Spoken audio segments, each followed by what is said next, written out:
Okay, wait, what day is it?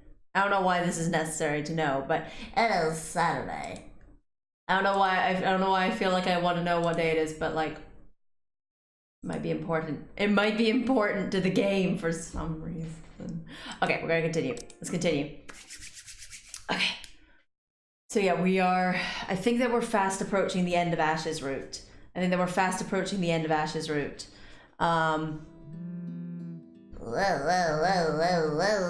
so we're meeting up with everyone and learning that we didn't murder them. We're learning that Ismay, your boy Ismay, didn't end up accidentally doing a kill on them all, which is great.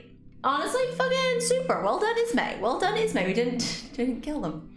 Well, step from the room and answer the call. Okay, oh, thank God Rebecca's there. However, the tone she assumes isn't what I'm hoping to hear.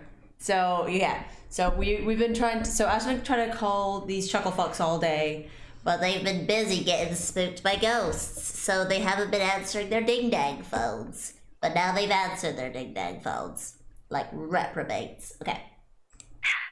Ashton, are you there?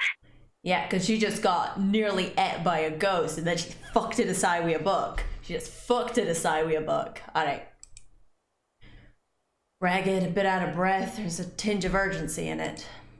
Listening to her from my side of the line makes it seem like she's just run a marathon prior to this call. Becca, where? I got your message. What happened? This fucking bitch is just like, right, okay, I fucking fought a ghost. I ran about 1,000,000 miles through a creepy abandoned ass library, and I just like, fuck it. I nearly got ate, I got strangled, but what the fuck do you want, Ash?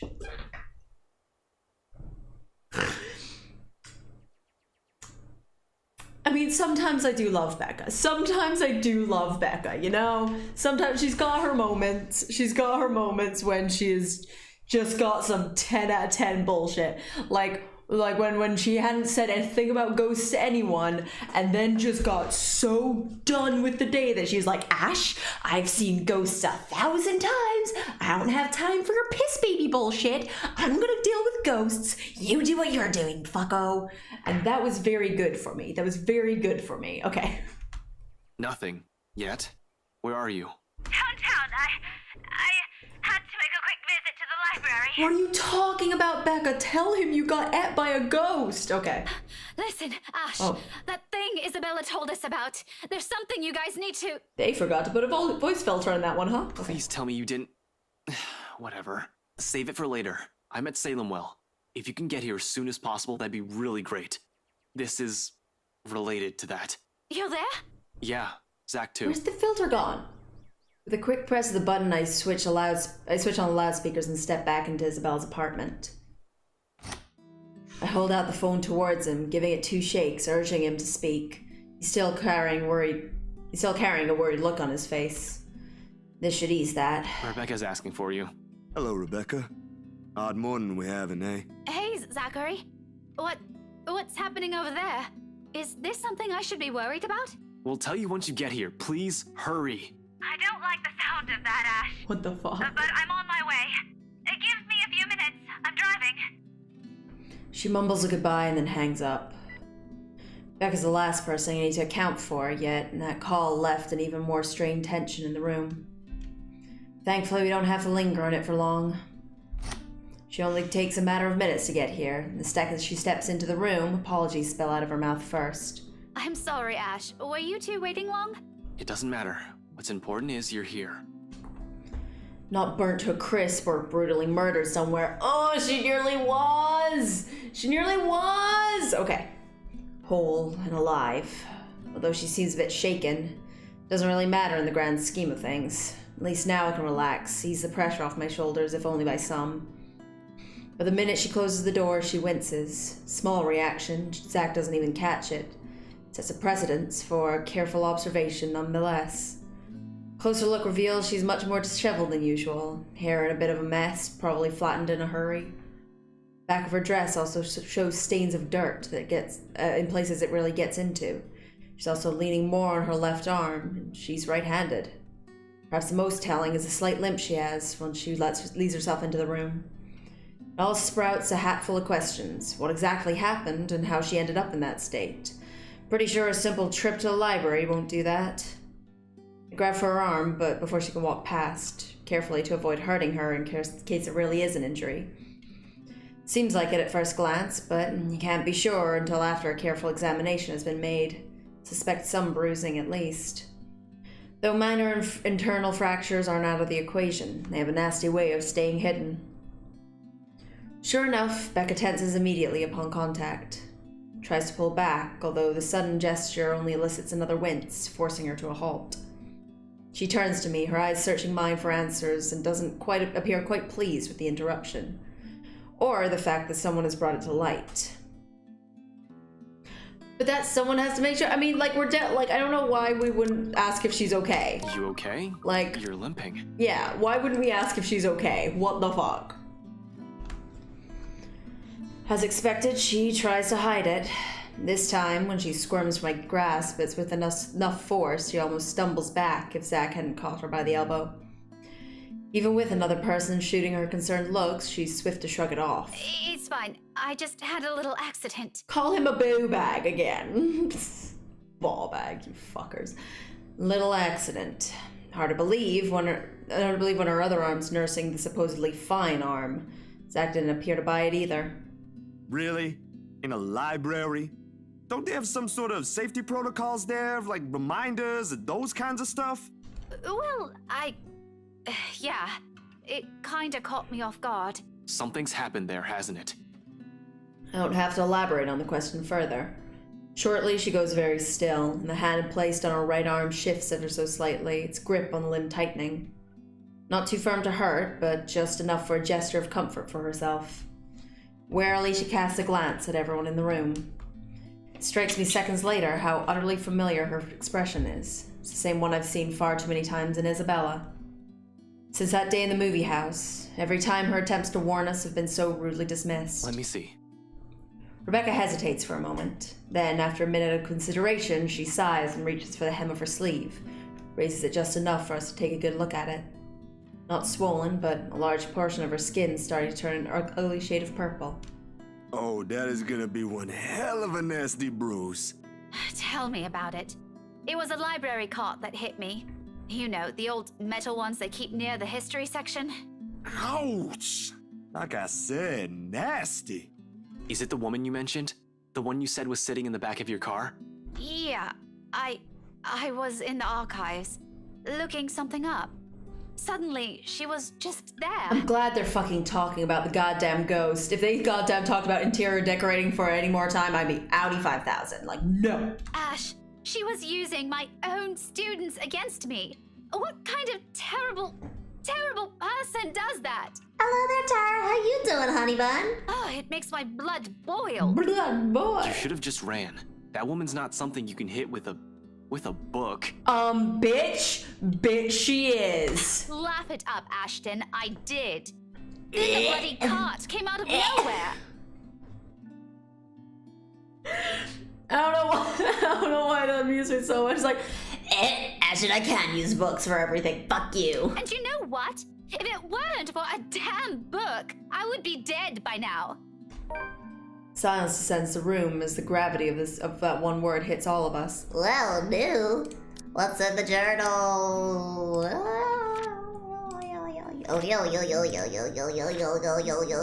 To Ashton's relief, Rebecca later called back. Soon she showed up at Salem Well looking worse for wear. When the detective asked about it worried, all the redhead would give is a frustrated answer. Fortunately, before the topic turned grim, Zachary stepped in. What he's gonna do now? I guess. Dead. How many more close calls do we have to go through? How many deaths do we have to witness? How long can we keep this up? We're bound to break at one point. No normal human being with a sane mind can last like this, losing people important to them one by one right in front of them. For I had come close to losing Isabella, not losing Zach and Rebecca too. Let's leave these issues for now. There are some things, a lot of things, you guys need to know. Well, if this is gonna be long, you better get a quick remedy for that arm. Let me fetch you one. That marks the end of it, at least for the time being. And as soon as Zach returns and hands Rebecca the remedy he promised, we get straight down to business. Surprisingly easily, considering the rigid air in the room. Although there's some tense fumbling for words at first. The whole conversation gains steam once what happened last night at BRC has been put on the table. All at once, everything we've brushed off, carelessly ignored, and rudely dismissed have been laid out for close scrutiny. Zach's encounters with the woman in his dreams, Rebecca's close brushes with death every time she appears, the dread, the fear, the terror she brings in even the bravest of us. Everything. Because no matter how bleak this all seems, there must be some way out of it. There has to be, logic be damned. Or at least, that's what I'd like to believe. I just love Catbat. I just love Catbat so much. I want Catbat so bad. Look, if nothing, I know that I'm gonna be very sad when this game is over, but at the very least, it's not gonna be like a constant daily reminder that I don't have Catbat. Like, I want Catbat in my life, and I don't have a Catbat. So like, what's even the point if I don't have a Catbat, you know? Where's my Catbat? Whatever. I like some noodles, but someone has a problem. Yeah, Isabella was a bit of a noodle fiend. It was cheap, quick, easy, all the things she needed because she didn't have a lot of money because she sent it back to a poor family. That's still a lot of noodles. That's like, you got some sodium problems at that point. At that point, there's some sodium problems happening all up in your grill.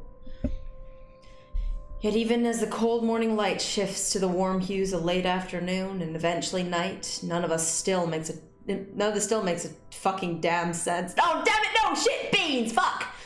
None of this makes a beans a load of sense, God beans it. Okay. God damn it, forgot about our no swear boy. Darkness has fallen. We're still nowhere near figuring things out. If anything, we're more at a loss than we've ever been before we even started this. Next thing I know, frustration rears its ugly head, and the sheets of paper I've been holding smacks the table harder than I've intended. Sound of it echoes loudly in the small room, and everyone simply falls silent, along with its release of another long-held breath. Perhaps the 100th time since this morning. We aren't getting anywhere at this rate. Chill, Ash. You're the one who picked out these files. What are we supposed to be looking for here? God, there could have been a situation. Where Ash is the only one here. Or maybe somewhere else, but like, there could have been a situation where it was just Ash. That's insane. That's insane that at this point it could have just been Ash. Holy fuck. Okay. A pattern, something that might hint a way out of this. The guys from BRC have probably also read that dumb paper. Not so dumb if it can kill all of us. How can you be Scottish without swearing? Well, he's not Scottish. Also, I don't know. Look, I've said this before. Like, I love the characters that can't help but swear all the time because, like, it's me, it's your boy, it's Ismay. I don't know how to not swear all the time. So normally I'm just like, yeah, finally, a character that represents me and my vocal patterns. But I don't know why I decided that of all of them, Ash, the one that swears the most. I'm just like, No, he's my sweet beans boy, and he does not do a swears. Very funny, Z-Man. Anyway, like I said, these guys from BRC have probably also read that dumb paper. They've been working on the mansion before the open house, but Isabella found it during. It's not the letter, it's just the mansion. Okay. Shouldn't we look into the mansion too? Yeah. That's where the letter came from. That's where she came It's from. not the letter, it's just the mansion. Maybe it's just as the professor says. There might be more to this than what we're thinking on the surface. Don't know, just a thought. I mean, look at all this stuff Rebecca brought with her. Apparently our teachers have been lying to us all these years. So who knows? Hey, now don't blame us. Blame the bloody books they wrote. Sighing, I reach for one of the papers Rebecca has brought with her and carefully inspect the words printed on the page. I want biscuits more than I want life right now. I want biscuits more than I want life. Fuck you guys. I don't know. I'm sorry. I don't know why I came in so hot. I just really want some biscuits. Oh my god. Oh, I just want some biscuits so bad.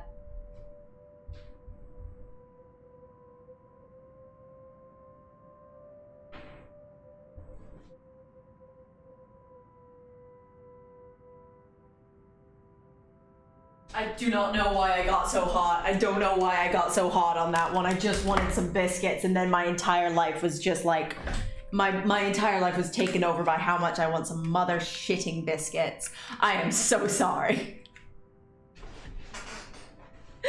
That was the most unnecessary anger in the world, but I wanted biscuits, and I don't know why. It just felt like the entire world was trying to make me not have biscuits in this one moment.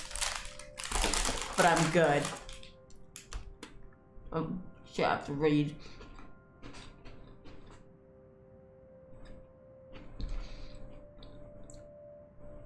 A copy of an old newsprint from before the city was even founded.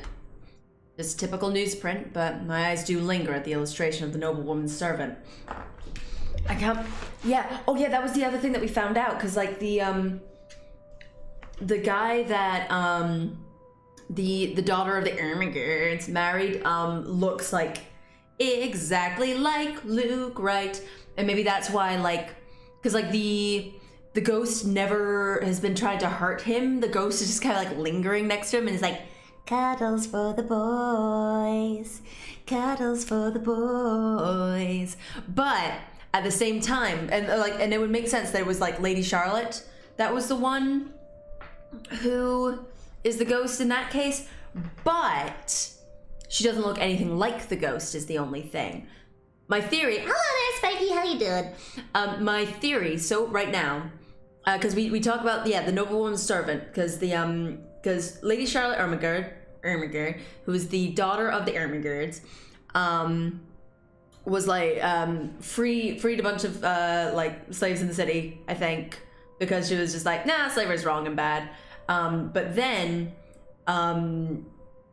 tried one of the women that was one of the slaves before to be a witch, and has burned her up dead.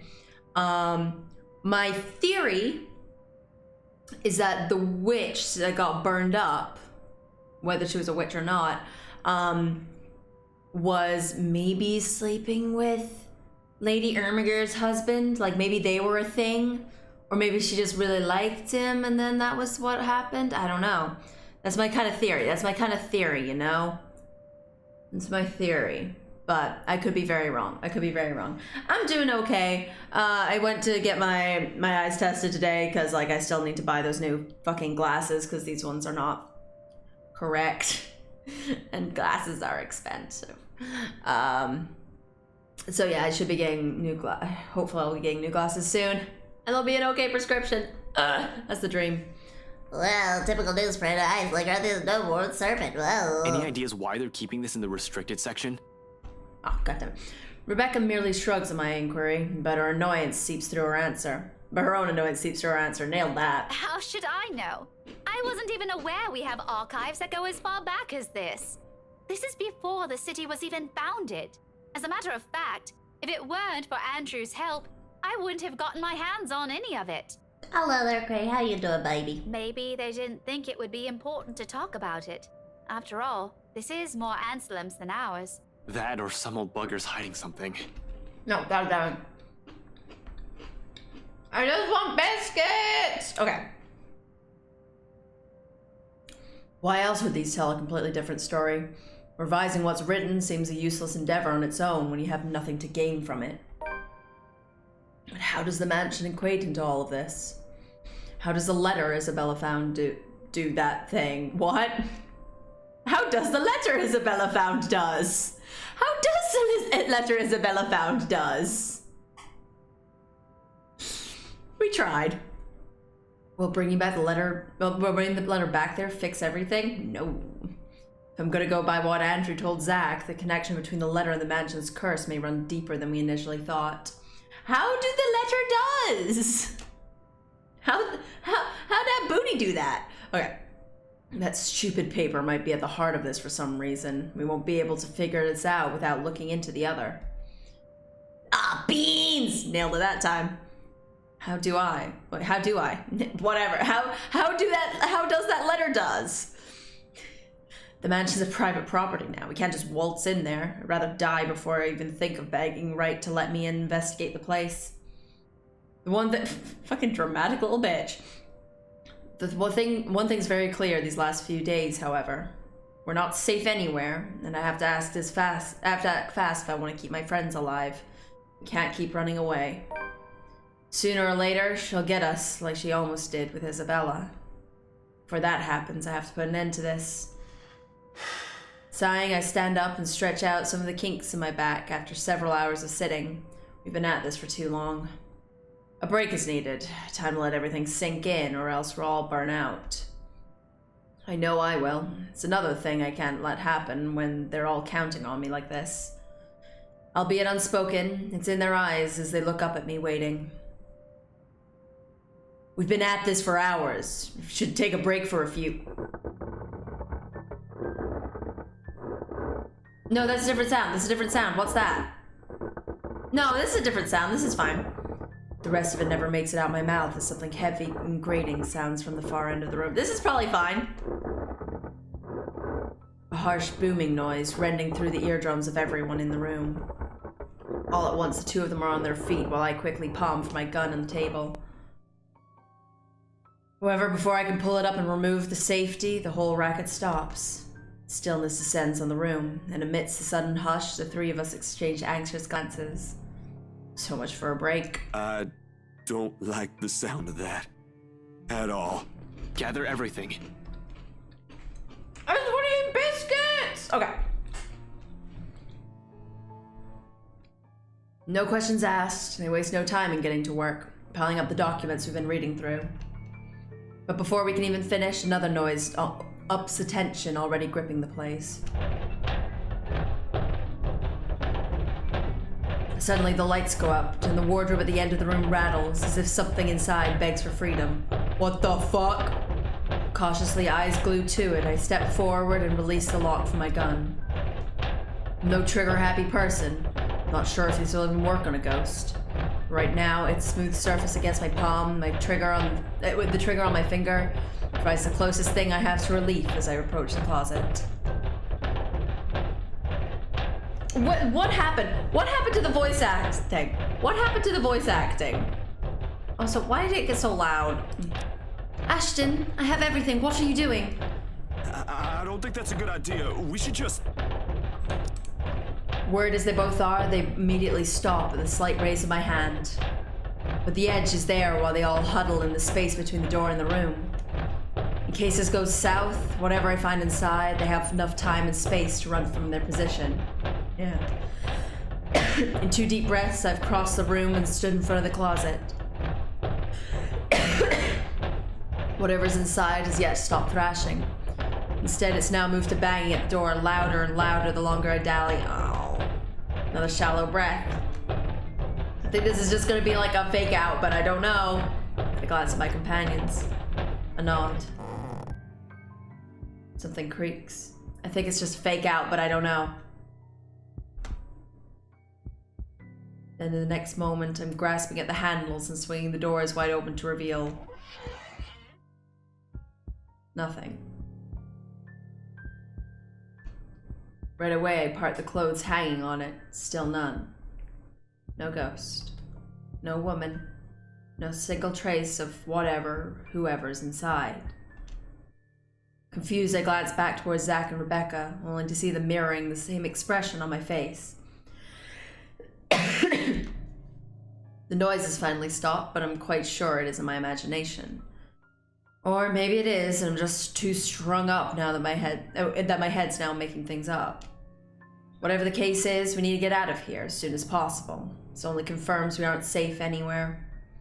Without bothering to close it, I move back, ready to leave, adrenaline now coursing through every vein in my body. The next second, I'm barking orders and... We should go. You two, we need to...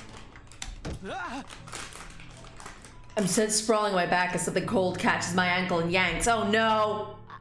No, there we go, there it is, there it is, there it is. That's the real noise, that's the real shit right there. The resulting fall knocks the wind out of me.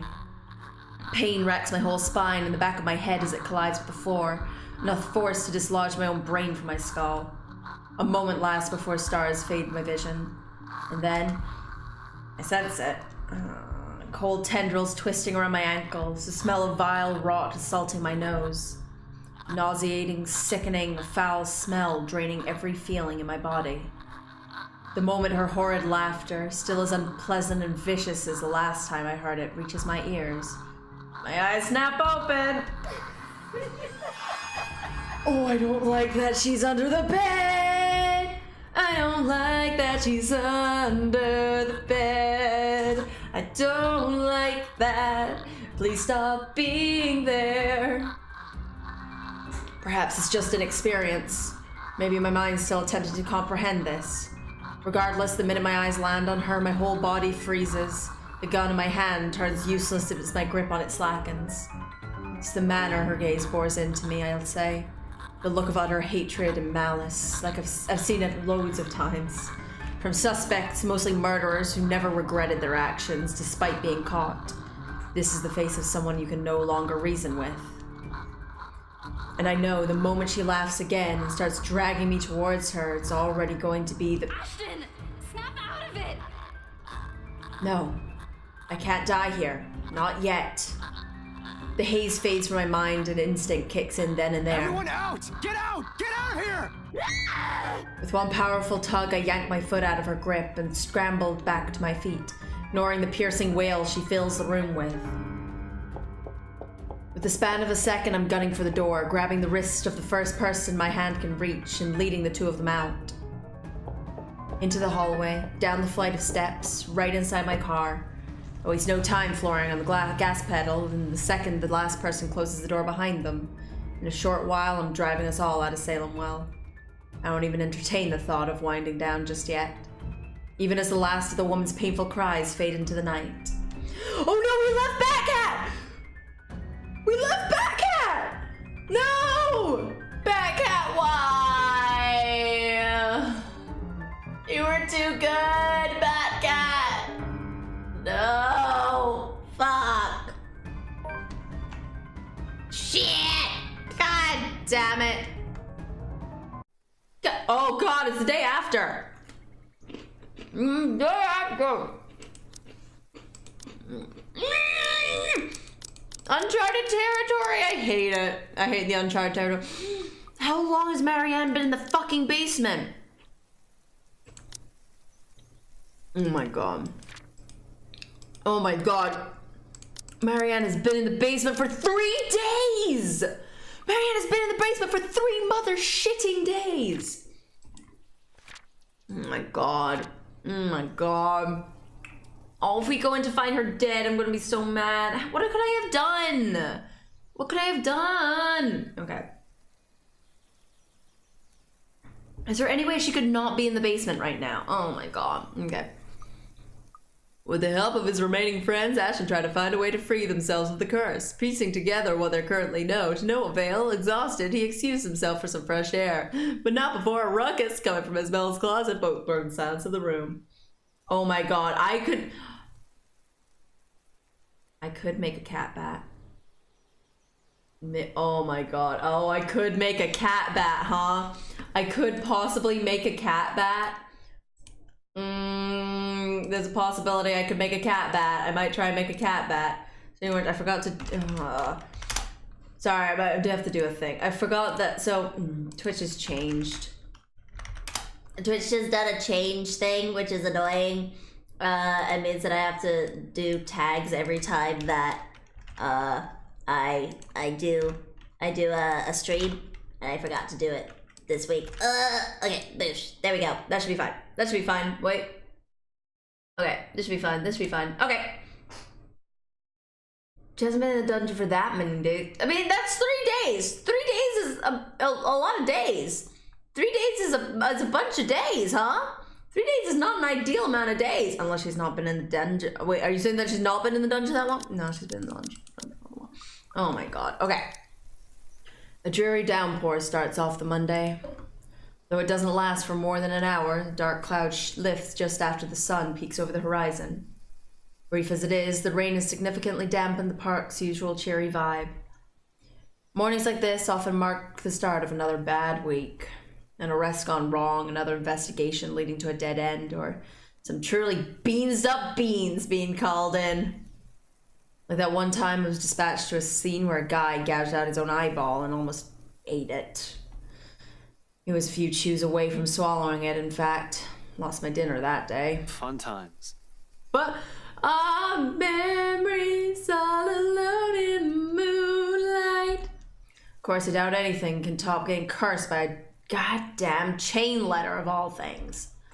This is the sort of stupid thing people pass along as a prank through emails and text messages, for the love of beans. A ghost chasing after you just puts the icing on the cake. So far, all we've done is run, snoop about, read stuff, and run again. It frustrates me to no end how we're still no closer to an answer. Even my car reflects the state of my mind is in. Photocopies of documents litter every available surface, scattered all over the place, spilling from the passenger side and into the back seat, making an entire mess of what little space there is. Not that I'm any better. My last shower was 24 hours ago. I haven't slept at all. My last meal was a slice of cold pizza I bought from a convenience store the night I broke into BRC. The way I am now, I'll definitely get a scolding. Isabella would, when she'd complain about the dark bags under my eyes. She'd complain about how the dark bags under my eyes were getting, and how I reek, and how I need to shower pronto. Basco will definitely give me an earful and tell me to make care of myself better. Say that I'm killing myself for the job. I can rest easy when this is all over. Well, the volume has gone down again, huh? It's not that I can't still feel the pang of hunger. That woman chasing after you, it's difficult not to feel anything other than horror. But what? It's difficult to feeling it, whatever. The rush of adrenaline coursing through my veins and my desperation to survive. In fact, I can still sense the ghost of her touch from last night. Her bony digits wound tightly around my ankle, and that horrid smile she has on her as she pulled me closer. The memory's enough to send a shiver up my spine and make me antsy. Perhaps the only thing comforting about this is the sight of my gun nearby. From my dashboard, sunlight glints off of Ophelia's surface. You named your gun Ophelia? Fuck off. Normally I keep it hidden in a compartment. Luxburn police regulations only allows authorized people to carry firearms, and even those are limited. I do have that authorization, but I never really saw the need for its use when the standard issue tasers are more than good enough to incapacitate anyone. If not, I can always throw them on their back. Those judo lessons Dad forced me to get as a kid has its uses. Boof, boof, boof. Ismail did judo. Let's get that judo. Fucking judo, judo, judo, judo, judo, judo, judo. Okay, I'm done. That's how you judo. I was very good at judo. Okay. On a ghost, though, all of those would probably yield the same result. They're all useless. Might as well use a stick. I mean, Rebecca used a book, and that worked fucking hunkety-dunkety. That was the hunketiest and dunketiest of situations. What the fuck? However, it's the feeling of ease I'm after, or what little of it I can gather from it. The awareness that I, at least, have something to protect myself with in case things go wrong. That I can still protect the people who are depending on me despite the missteps I've taken. It doesn't take the edge off, though, feeling your whole body has been strained far beyond its capacity. Frankly, I'm already running out of steam. The only thing pushing me right now is knowing someone's still depending on me. A stretch is still in order, though. I've been sitting here since last night. Soon I step out from my car, closing it behind me with a thud as I take in my surroundings. The rain did wonders. Morning air feels crisper and cooler than it ever has been for days. Okay. It has ever been in days. Okay, sure. For once, the weather seems to be taking a turn for the normal. Luxburn, normal. In the distance, beyond the buildings lining the horizon, dark clouds are blowing in. Storm might be due this evening, give or take. Shame for the people looking forward to Halloween tonight. It is nearly Halloween. Wait. Is it Halloween in the game? Oh, it is Halloween in the game, isn't it? It is Halloween in the game, isn't it? It is Halloween soon. Okay. I'm just not sure whether this is something I can look forward to as well. Still, I bask in the change it brings. Inhale, exhale. Breathing in, taking in the peace as if it will be my last. But as with all good things, the quiet shortly comes to an end. Not necessarily a bad end. The chatter reaches my ears first, halting my movements. Sure enough, when I glance up, I find them, Zach and Rebecca, just as they've entered the park grounds, bags of convenience store food in hand. After last night's flight from Salemwell, we've elected to stay the night here, unsure if our own homes will be safe. Normally, we'd all be adverse to the idea of spending the night outside like this, but panic and distress has tainted that decision. It's not like any of us has gotten an ounce of sleep anyway. On the off chance one of us did, it only lasted a second or was a fitful one. But looking at them right now from afar, it's easy to mistake them for just friends on a day out. Zach's booming laughter echoes as he makes vague, wild gestures with his hands while talking. Something funny or amusing, probably, because it's soon followed by Rebecca's giggles. Their voices fill the atmosphere with light air, temporarily easing off the disheartening mood. It's easy to pretend we're not knee-deep in a life-or-death situation and the way we're acting now. Easy to forget one of us is still fighting for her life, desperately holding on to it because she can be quite stubborn like that. If anything, it's only their appearance that betrays that mask. Slightly disheveled, bags under their eyes, an exhausted curve on their shoulders, dragging footsteps. The closer they get, the more obvious these signs are to the naked eye. Zach tosses an energy drink my way the moment the distance allows it. Rebecca hands me the other bag she's holding before seating herself on a bench nearby. The scent of warm food immediately wafts from the bag when I open it, carried further by a passing breeze. Whatever sweet sauce they drizzled over this pork wannabe, it smells heavenly. Hell, even the sallier-looking vegetables seem appetizing. Despite myself, without even checking entirely what this is, hunger swiftly takes over every rational thought.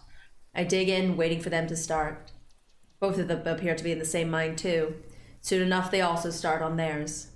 No casual talk while we fill our empty stomachs. Exhausted as we are, food is something we can't forgo. Starvation dulls the thinking, weakens the body. If we're to survive this, we're to have to take care of ourselves first. Isabella would never let me hear the end of it if she were here, though perhaps it's for the better she wasn't here to see us.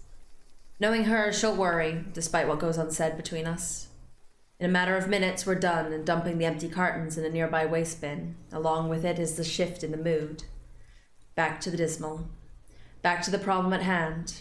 The comfortable atmosphere from minutes ago was nice while it lasted. Admittedly, I've missed these kinds of moments between us. We never had the chance, always busy on some project or work. The things we've taken for granted, now we're realizing how valuable they are. With one of us absent, the world has an awful sense of humor. While the one we've just had is short-lived, it's another thing I want to look forward to, if we ever free ourselves from this damn curse. I'd like to believe there's a way. For now, we have to focus back on the present. This.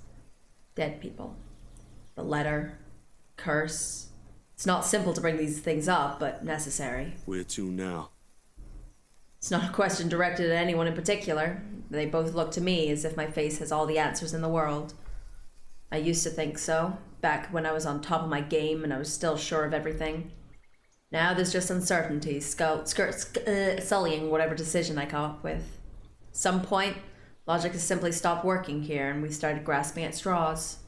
Along with exhaustion, fatigue, and stress, we set enough kindling to set a fire burning. Got it! I want to eat my biscuits!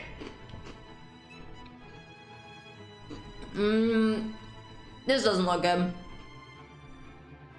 The not so pleasant kind of fire. We can't stay here. We'd be sitting ducks if we remain in one place. All right, so we just keep running like this? We don't really have a choice, Rebecca. We can't even go back to our own homes. No matter where we go or hide, she's gonna get us. It still doesn't change anything. You just said it. Nowhere's safe. But dying is the last thing I want to do right now, Zach. Not to a stupid chain letter. Someone was too gullible to pick up and show everyone. Don't you think it's a bit too late to start laying the blame on someone else? It's not even helping at this point. Who said anything about blaming anyone? Do you really think I don't blame myself for this as well? Isabella warned all of us. In the first place, we wouldn't even be having this problem if you'd only— Will you two cut it out? This ain't the place for, I don't know, petty squabbles. Oh, let her say it, Z-Man.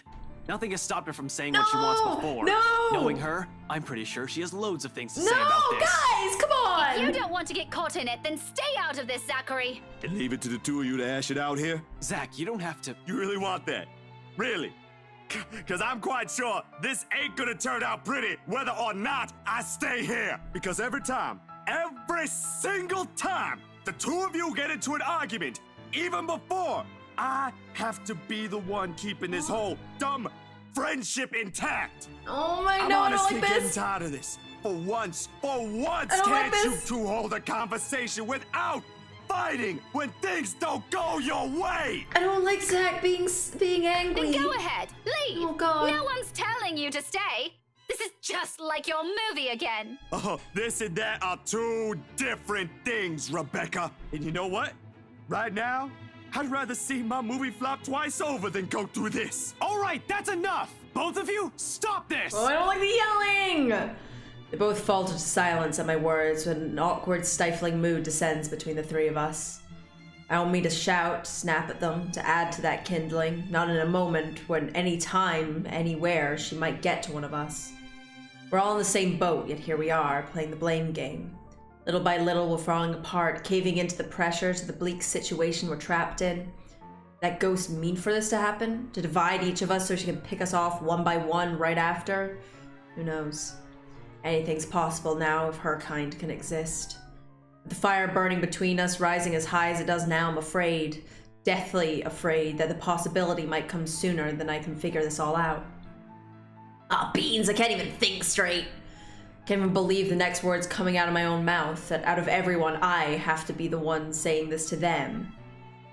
This is more their forte than mine, keeping the peace, placating everyone while I unintentionally aggravate people with badly chosen words.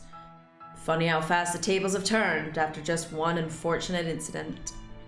How am I even supposed to cope? If we all want to get out of this mess in one piece, we're gonna have to cool our heads first. Before my own temper flares, I walk away and slide back into the car. I don't like the fighting! After spending the night in the local park, Ashton and his friends try to figure out what the next step will be. However, coupled with fatigue and stress, the conversation quickly went downhill. Frustrated, Ashton walked out, suggesting they cool their heads first. The door slams with more force than needed. I'd like to blame it on my pent-up anger boiling inside me. Not even sure who or what I'm angry with yet. The ghost, them, maybe at myself for being this useless. Because despite none of them saying it, I know, goddammit, they're still counting on me. In spite of my failures or every harsh word I've uttered or how unbearable I can be as a friend. They need to stick the fuck together! Oh my god. It's there that the tension through the argument finally breaks, and one after another, they follow me and get in the car. Thank you. I thought they were going to different places. I was like, no. It's in concerned glances they shoot my way when I start the engines without a word and drive off.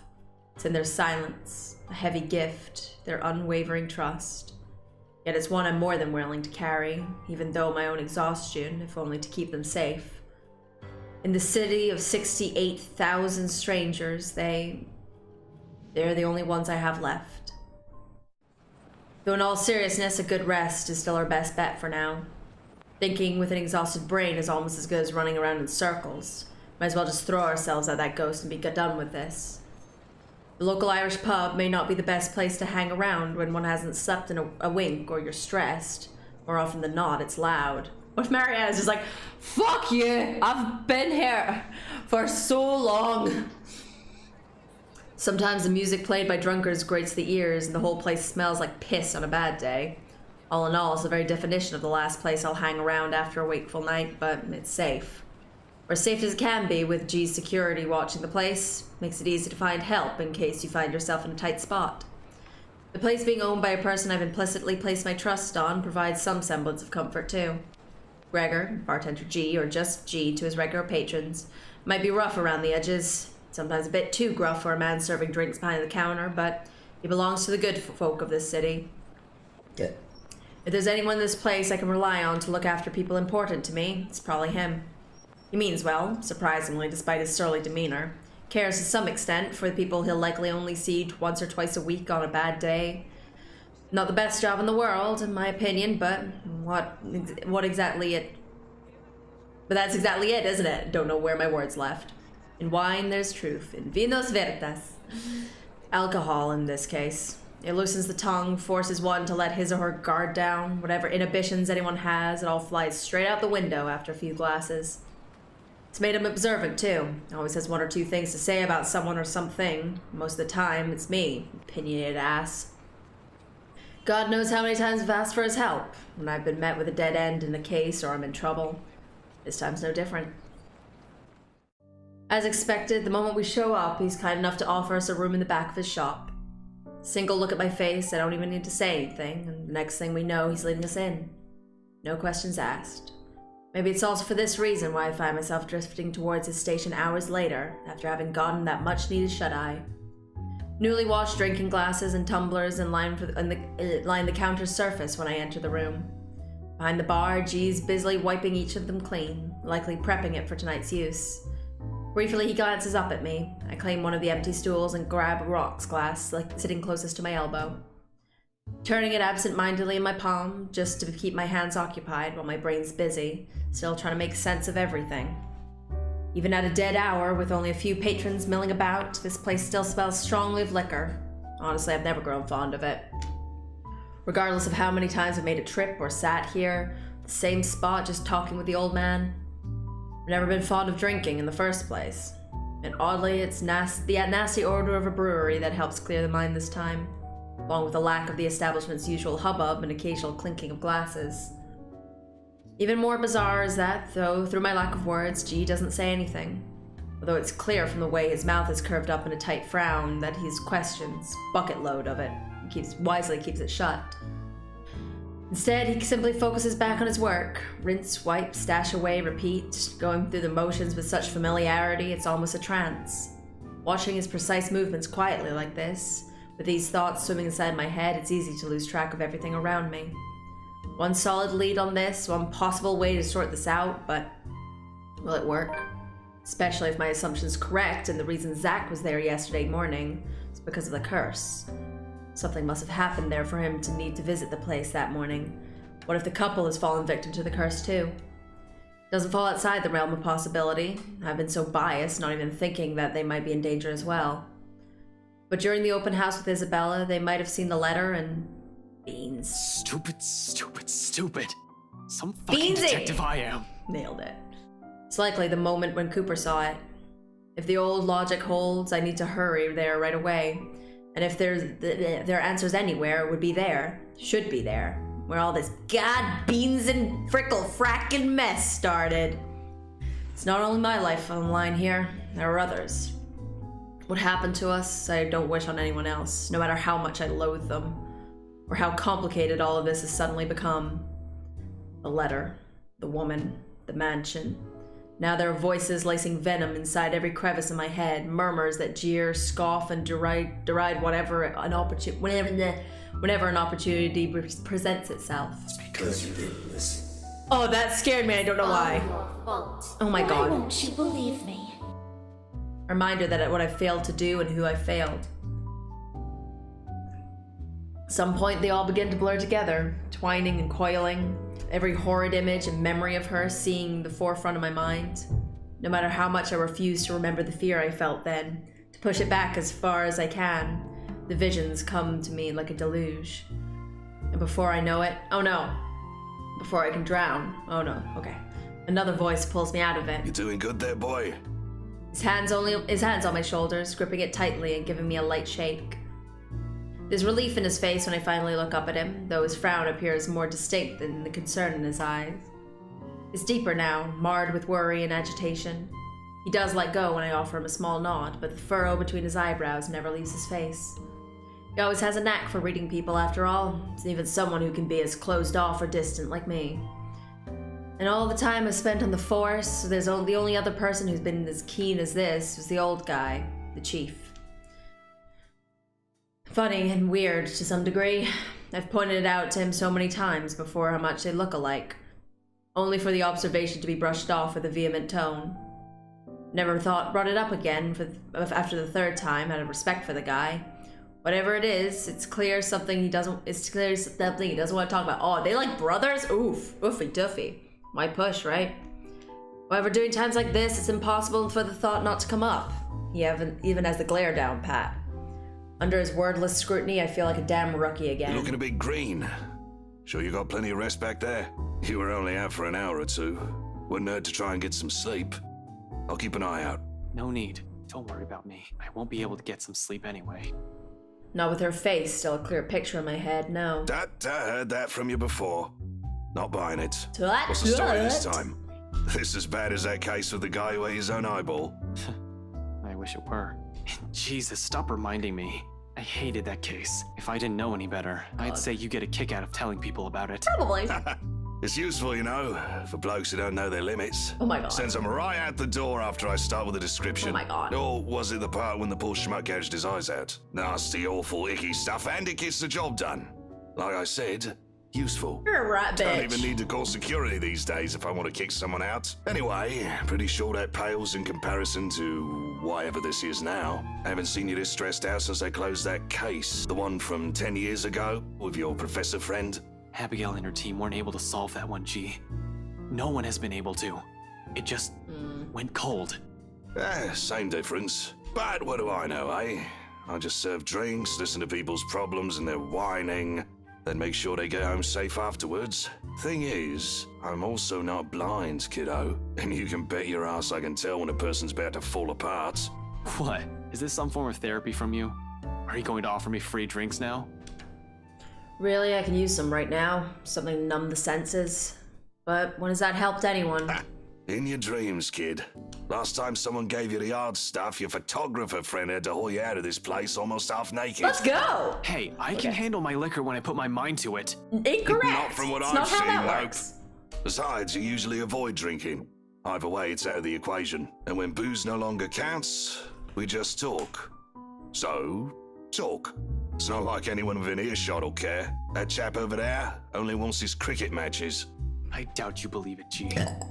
I've heard worse stuff. Try. Oh, sorry, you ever try me. mentioned down Oops. at Anslem? Yeah, who doesn't? You live in this town long enough, it's impossible not to hear a thing or two about it. Well, my friend found a primitive version of a chain letter in there. Now that we've seen it, we're cursed. Okay. A beat passes.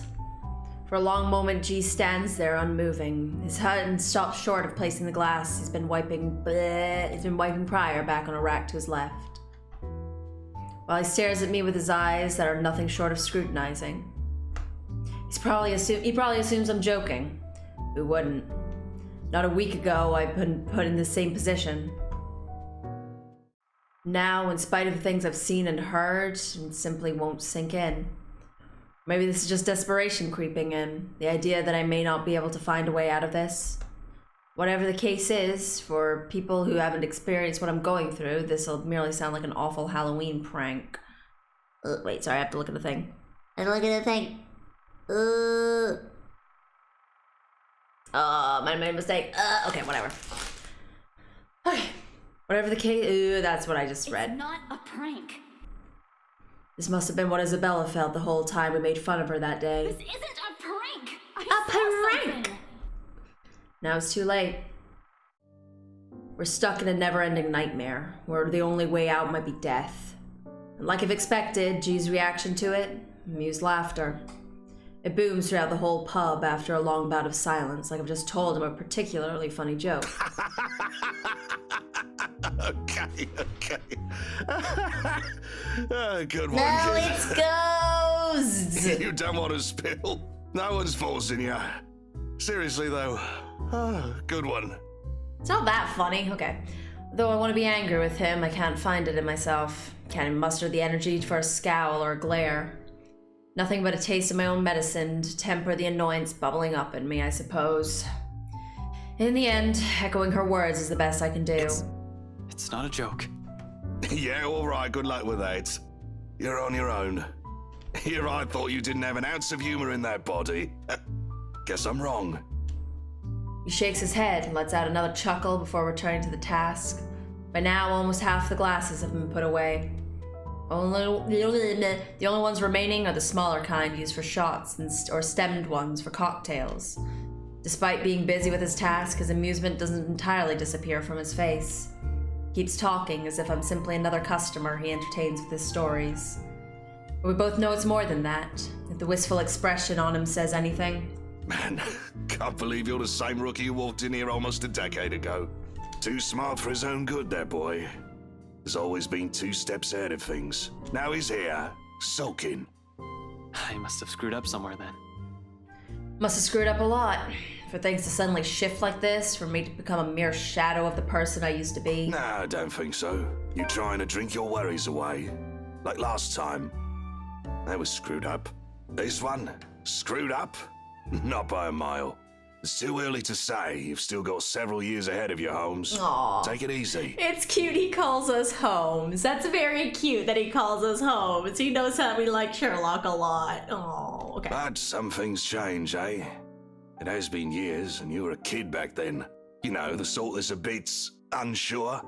Making all the horrible decisions in life he'd eventually be embarrassed to talk about. You never stopped calling me kid, though. Well, you still are. It's just that this time, you're sure of who that badge and gun is for. What was it you police types usually say? To protect and serve, yeah? Significant pause follows at its heels. From both of us, as he allows its meaning to sink in and spur something in me, stirring a feeling both heavy and forceful, but not completely unwelcome. Familiar. Though before I can clarify what he's trying to imply or gather my thoughts on the matter, G turns away to begin his work on the silverwares. He'll need those too, once more of his patrons come in for lunch. Slow and easy. Sharp contrast with the strained air that we've been wading through these past weeks. Fleeting moment, but one I allow myself to relish, if only because of its absence lately. The way things are now, this is almost a gift. So when it all ends with a loud shuffling of foot from the adjacent hallway, feet, I guess, a sigh is all that leaves me. What is in journal?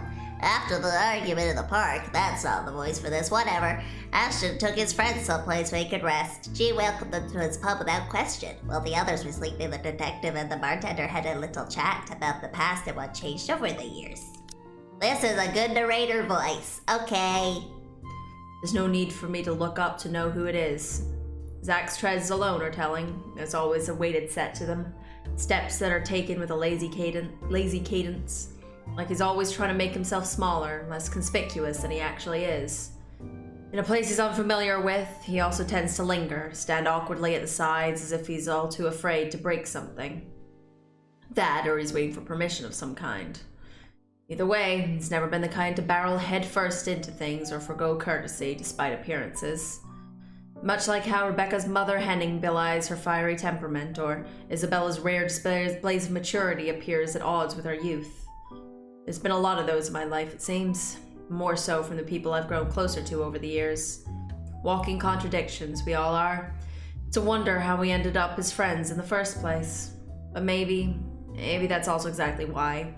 To some extent, there's still an understanding in there, in knowing, that no matter how long you've been together, or how familiar are you with a person's habits, or how many lifetimes there might be for all of you, one can never fully know a person. Sometimes it works because they merely chose to stay. Sometimes it's as simple as someone extending a hand first for an apology, regardless of every hurtful word said. Hey, Ash? This time I glance at him, briefly gauging the mood. Not because reconciliation's an issue for me. Between us, it never will be. But somehow this is another thing I'm all too afraid to see crumble in front of me. One wrong word, if this is going to end with another argument, we might as well stop as early as now. There's another long pause from him, during which he can't seem to figure out what to do with his hand.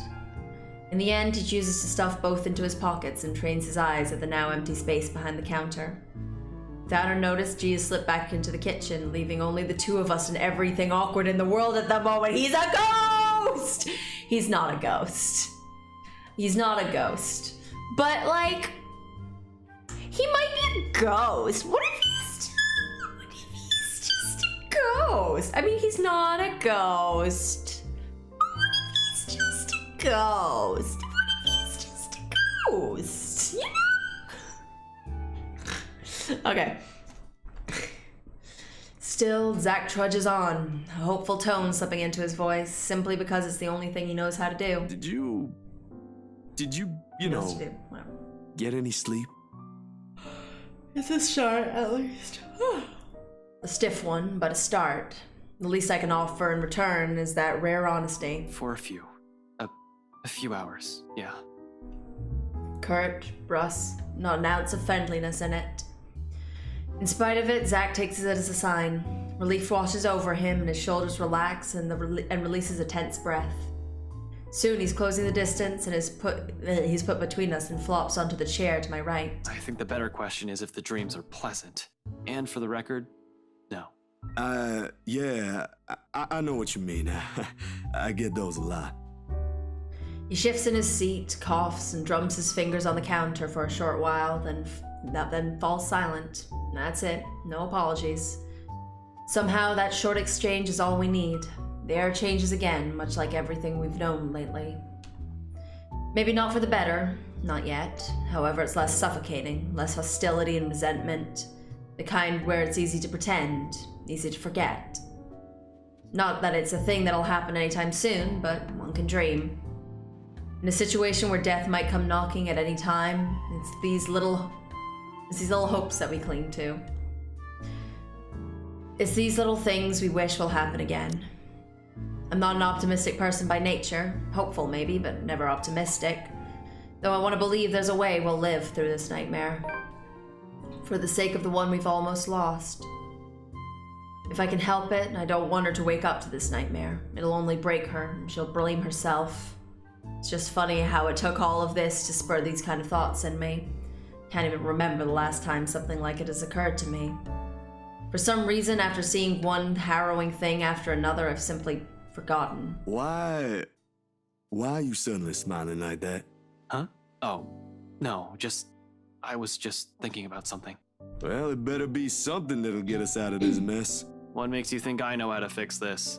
Until 2 days ago, I didn't even believe a word you guys have been telling me.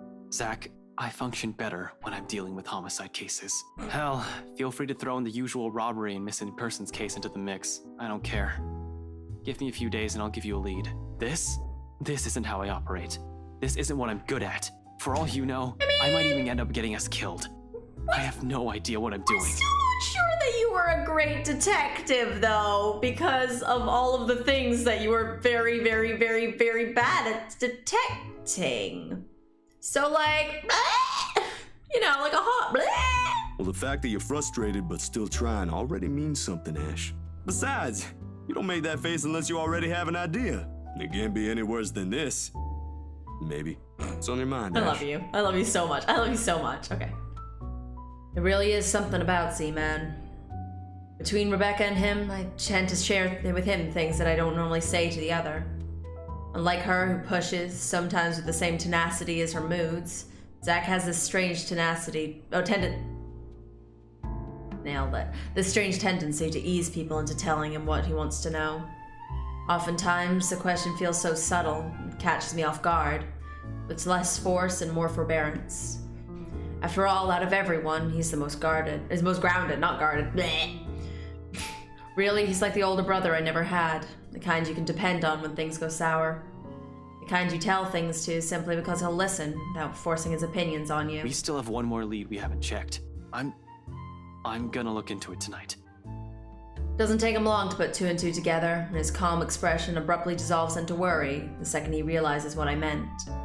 We've already examined the letter, read through the piles of documents. There's really only one we haven't given a once-over.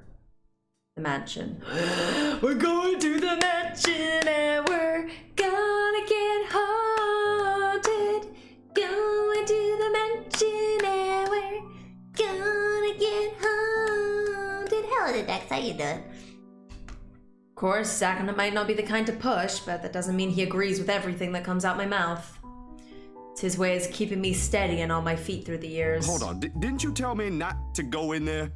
Whatever happened to stay away from Luke Wright? Going to the mansion and we're You're an unarmed civilian, Zach. And Haunted. so? Okay. So, I want you to stay here and keep yourself safe. I probably won't take too long, but I don't know what might happen. I'm not even sure if I'll find something in there. Oh, you gave blood today? Oh, that's really good. Oh, I'm glad. She will keep an eye on you guys. If you need anything, if that woman shows up, just holler.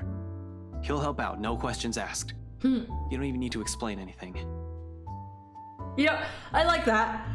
I like that. He's like, oh no, he's not gonna ask any questions. If he sees a fucking ghost, he'll fuck it up, you know? If he sees a ghost, he'll do it. You know, whatever. Like, he's got this sorted. Whatevs, you know?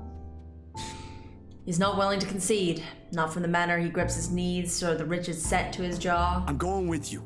You can't go in there alone, Ash. I heard something.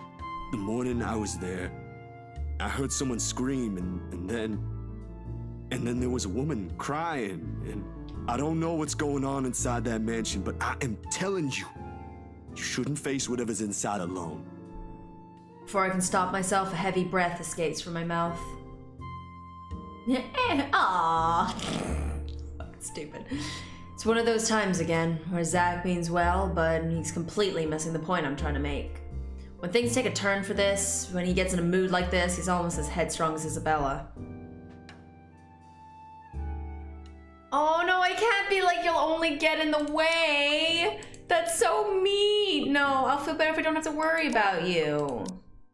Right? Like, no, we can't be like, you'll get in the way. No, ow, ow, no. Okay, ow, no, my heart, no, ow. Okay. There are only two ways this will end. I agree with him and take him with me, or I agree with him and drop the idea altogether.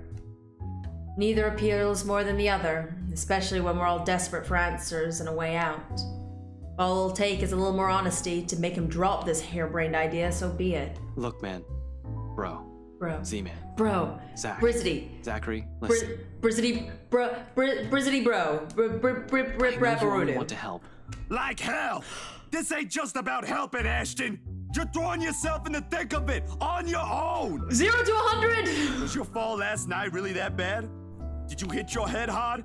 I honestly can't tell if you've gone stupid or just plain suicidal. 0 to 100, Zach! My head's okay, Zach. But it won't stay that way if we don't do anything about this. Someone has to. Seriously, this is already a desperate move. The longer we dally, the faster we're losing our options. Do we even have one? Looking back at it, this whole business with the ghost seems perfectly set up to drive us into a corner. Either until we lose our mind or she gets us. Yeah, like, he seems to have, like, taken on the Isabella trait of just like, okay, I'll do this. It's so much. It's starting to feel as if there isn't an escape. We've already become her playthings the second Isabella found that letter. That our lives are in her hands ticks me off big time. But the idea of watching the people I care about die helplessly, more so. They're much safer here than with me. It's selfish thought, I know, born out of fear. So, in case things go awry, the very last thing I want to happen is for Zach to take the fall with me. I've already made enough mistakes. And that means it's just you. Just me. Suddenly, he climbs up. Although his actions, the restless shift in his shoulders, his mouth pressing close in a tight line, how he starts off again in a quiet tone. It all gives away his real thoughts, long before 2 words have even made it out of his mouth. I'm sure you already know about this. This won't really bring her back. Maybe this is you trying to make amends, or whatever. I don't know. She's not You're dead. making your own decisions here. She's not dead. Remember when the journal was like, when Isabella died, and we're like, no, bitch, fuck you. She's But not if something dead. happens to you, it'll be just that. You'll just be another dead body out there. Please, don't do something like this. Don't worry. I'm not stupid enough to get myself killed. I just want things to go back to normal, Zach. Another dead air follows at the heels of that one admission. The meaning of my words, too heavy, too striking, it stuns us into another lull.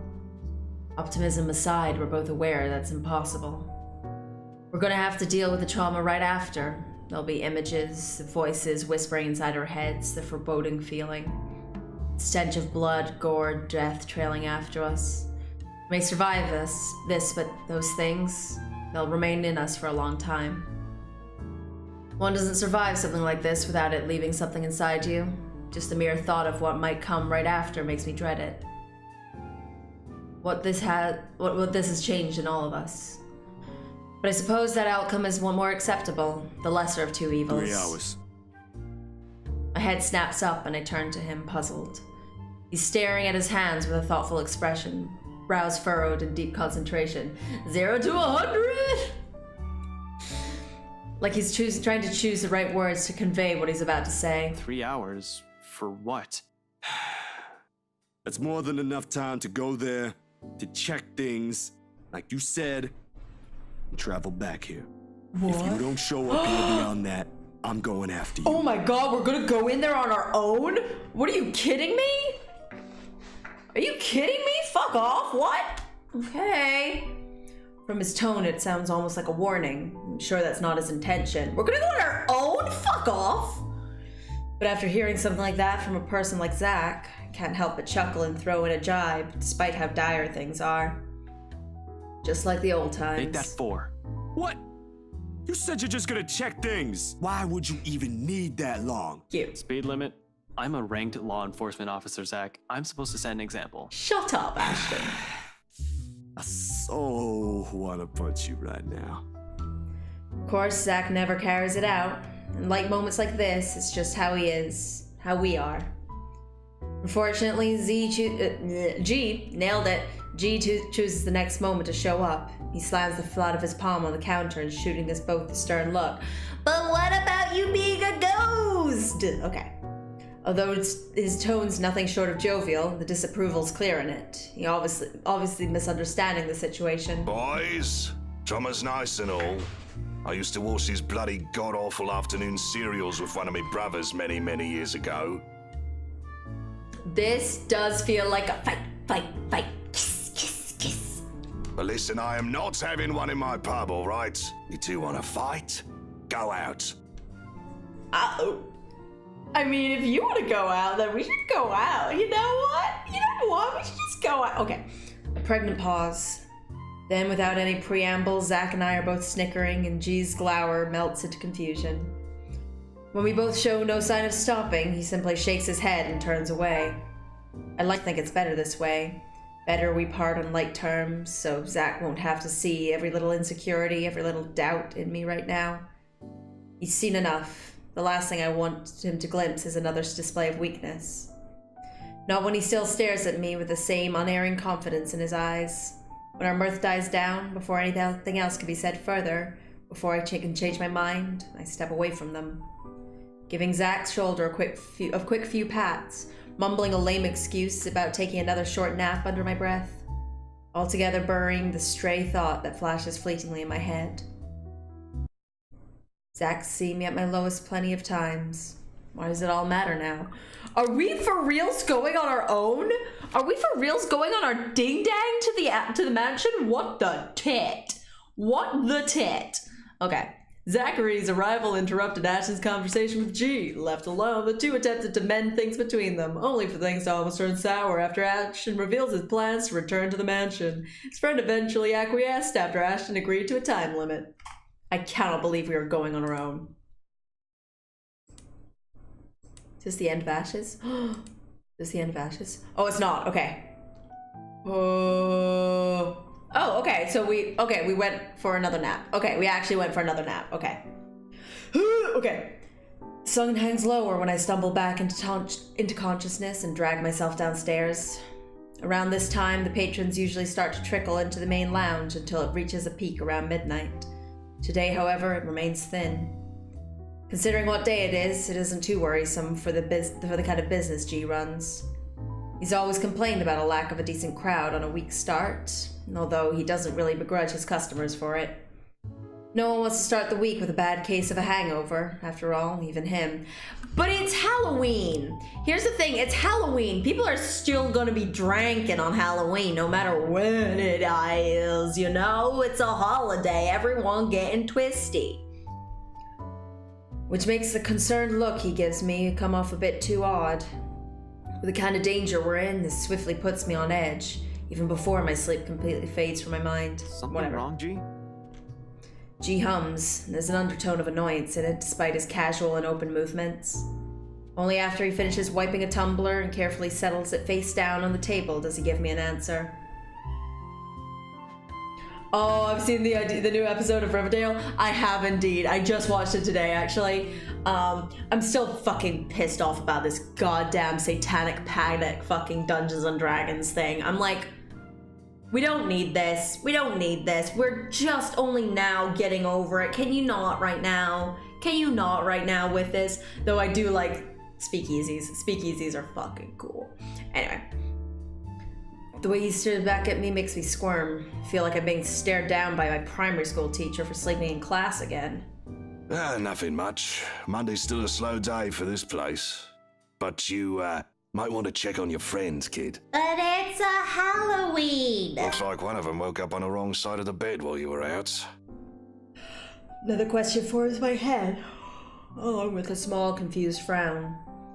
Though before a single syllable slips past my mouth, he gestures his head to the far side of the pub's main lounge. In a corner, Rebecca paces in deep thought with a scowl on her face. From the looks of it, it appears woke up on the wrong side of the bed is a complete understatement. In fact, I think she might have hit the next person who tests her temper. Turns out sleep isn't just what some of us need. Intonations. Even G appears to understand it. In spite of his efforts to look as unconcerned as possible, there's a tense set on his shoulders. A nervous edge lingers in his eyes as it occasionally flickers over Rebecca. He doesn't want to deal with this, especially at the start of another busy week. Neither do I. Rebecca's mood can be quite volatile. But the imploring gaze G directs at me leaves me with no other choice. It almost feels like he's guilting me into doing something about it. I hate that it's working. You know how I run this pub, kid. No fist fights, no cat fights, no people in sullen moods. Only good booze, bad puns, and off-key singing. Go fix it before it turns into something chaotic. Where do the voice actors go sometimes? It's probably not as petty if Rebecca's already in that state, but I give him a nod nevertheless. Sorry about this, G. He hums something under his breath for an answer and waves me off, turning away and returning to his work without another word. Even with the lack of a sizable crowd, he likes to keep busy. We're the same in that regard. Can't remain still, always have to stay moving, doing something, thinking, whatever keeps the brain at work. I leave him to it shortly after. Part of me wants to thank him for all the trouble he's taken for people he barely even knows. That's me. I need to keep moving or I will die. Okay. Once this is over, I should probably find some way. In the meantime, I have this immediate problem to fix. Gotta get to this before it turns into a shirt storm. Nailed it! Shirt storm, nailed it! Oh god. Like, it's not a good D&D community image that it's doing. Like, the Satanic Panic was such a thing. And like, here's the thing, if it was just like a creepy, spooky game, then it would be kind of fine. But it's the fact that it is fucking, what is it called? Like, ghosts and like ghouls and gorgons or something, and they keep referring to it as G&G. I'm like, fuck off. Can we just have our nice fun game where literally the most dramatic thing that happens in each of the goddamn episodes, like whenever you're playing, is someone being like, I'm gonna steal from this old lady. Like, it's just chuckle fuck. It's the fucking, what is it? What's the thing that people always say? It's like the Always Sunny thing. Like, it's like the gang fucks up the Forgotten Realms. Like, it's title card for before each fucking game you play. Do do do do do do do do. It's fucking stupid. There's a lot of speakeasies in Adelaide. That's dope. The pub she's in is almost deserted. I'm willing to bet my entire life savings that people are staying away only because of the brewing storm. Rebecca can have quite the mood when she's crossed. Whatever pissed her off this time, the way she's glaring at the wall already says everything. Before I can approach and intervene, though, Rebecca soon slumps on the chair. Gingerly, she reaches up to press the bridge of her nose and breathing out a ragged exhale. She only looks like this when stress has drained both her patience and energy. usually more than her rowdy students do, despite being no stranger to it. In the quietness of the room, I find myself drifting towards her and taking the empty seat next to her. Shortly, she leans her shoulders to mine, like she used to all those years ago. Back when all that mattered to us were grades and what kind of trouble we'll get into next weekend. No curse, no letter, no ghosts. Just us and whatever our imagination will take us. How are you holding up? Barely, but I'll be fine. It's probably just this curse thing getting to me. That bad, huh? She makes a face, having been caught in her lie before allowing a small smile to replace it. Excuse me, you're stuck in this nightmare too. At least you're not shouting at anyone. That's something you don't see every day. Shut up, Ash! I think you scared G for a bit there. I just can't wait for this whole thing to be over. That way we can go back to how everything used to be. You know that's impossible. A truth. And we both falter into silence in the face of it. Her mouth opens briefly, and I assume she's about to argue her opinion about it. Maybe say something contrary to it. But eventually she simply nods, breathes out, and relaxes her rigid posture. A rare occurrence when she always has something always has something on her mind. Seeing it, a smile spreads across my face, knowing and perhaps a little pleased. It's the one thing to know of change. Watching it play out in front of me is an entirely different matter. In that one exchange, I've caught a short, clear glimpse of what's shifted, of what's inevitable. So much has changed throughout the years. We'll never be the same people we once were. Not person. Okay. Perhaps it's for the better. Rebecca notices soon enough, like she always did. Whatever she sees in my face startles her, causing her to jerk away. Why are you staring at me like that? Nothing. Don't mind me. I know that look, Ashton Frey. That's definitely not a nothing. You wouldn't be wearing that expression if you didn't have something on your mind. Really? It's nothing. It's just that when we were kids, you weren't really the kind of person who spoke her mind. Someone else always had to stand up for you. What? You've changed a lot, Becca. What did you expect? It's been, what, 17, 18 years? And you've been in love with them this entire time, and you've been a dinkus about it. Okay. What I'm trying to say is, I think I like this version of you more. Don't do this. No. Okay. B. Except when you're mad, and you're yelling, and you're glaring daggers at everyone. You're pretty scary, you know. Well, don't say that so casually. Also, if you're just going to complain, we might as well just end this talk right now. See what I mean? Even Z-Man's scared of you. I'd bet my entire salary on it. Z-Man's scared of everyone. She swats my arm, the gesture light and familiar. It causes us both to burst into peals of laughter afterwards. When was the last time we shared something like this? Can't even remember. It's nice though. Have another conversation like this, sit side by side, simply enjoying each other's company. Not very fond of looking back to the past. Most of it means having to remember unpleasant things for me, but sometimes, coiled around the bad, there are good ones. And Rebecca's there for most of it. Things may change, but her friendship is one thing I hold dear. We may meet new people throughout our lives, but it doesn't mean I'll care for her any less.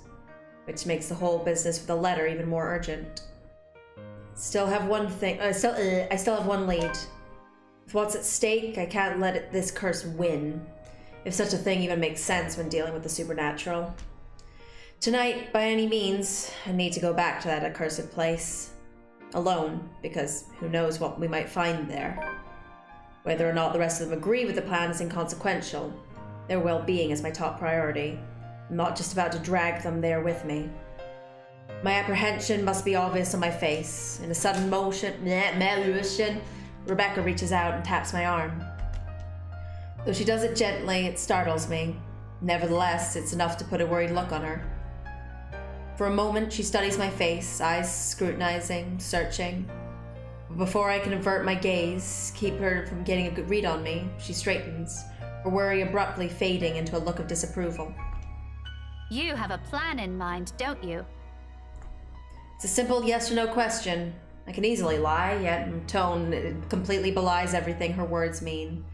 May as well tell her everything. When all's said and done, she's still one of the few people I trust. However, every vein in my body knows that she'll be the first one to disagree, put her foot down and stop me. Once she does, who else will be left to fix this? Zach? Her? I do understand her concerns, but oh, there would have been a bit that went bling, Isabella, if we'd kept her not in a coma. God damn it. Okay. I do understand her concerns, but there are times when they're misplaced. This complication isn't what I need at the moment. Oh yeah, of course it was gonna be a cult. Come on. From what am I supposed to say? What's she expecting to hear from me? What answer will satisfy her? She certainly appears like she's hoping for more than a yes or no for an answer, and I can't give one at the moment. Oh God, I don't want to do either. I don't want to do either. I just want to tell her. I don't want to do either. I just want to tell her. I just want to tell her. Vague answer? I just want to, whatever one's, okay. Sure. Why won't we tell her? We told Zach. God, we should 100% have just told her. God damn it. A vague answer. It's all I can offer, and hopefully this will be enough. It's not an outright lie, but that thought, I guess, doesn't make me feel any less awful about this. It's worse when you know she's only asking only because she's worried. Part of me wants to tell her, admit exactly what I'm planning tonight. What good will it do, though? Tell her! I've already told Zach. One person is enough. No, it is not! Tell her! Hell, simply letting someone in on the plan makes... Simply letting one person in on the plan makes me iffy. Broadening that circle and revealing too much would just cause another pointless concern. Tell her, you rat idiot. But someone has to be aware. At least of where I'm heading off to in case things don't pan out. Expect the worst, even if I've only intended to do a quick survey of the place. In my own words, risky. Rebecca doesn't need to know the kind of danger I might be throwing myself in tonight. She should prioritize herself and her own safety first before others. Put the mask on yourself before helping any of the children and whatever. But it's never that easy with her, is it? Am I allowed to ask questions this time? You're asking one right now, aren't you? It's a serious question, Ashton. Yes or no? You can, but I can't promise I'll answer them. That's a nice way of saying no. You might as well just tell me to shut up. You know I don't mean it like that. Is there something I can do at least? For an instant I hesitate, pausing, fumbling for an answer. It's more difficult with her because all this time she still looks to me as if I'm the same kid from years ago, who she depended on when she has yet to find herself, who she turned to for answers despite my lack of them. It makes me all the more afraid to beans it all up again. And in case I do, she's the last person I want to be with me. Getting her into trouble, getting her killed is not how I want to repay the friendship she so generously offered after all these years.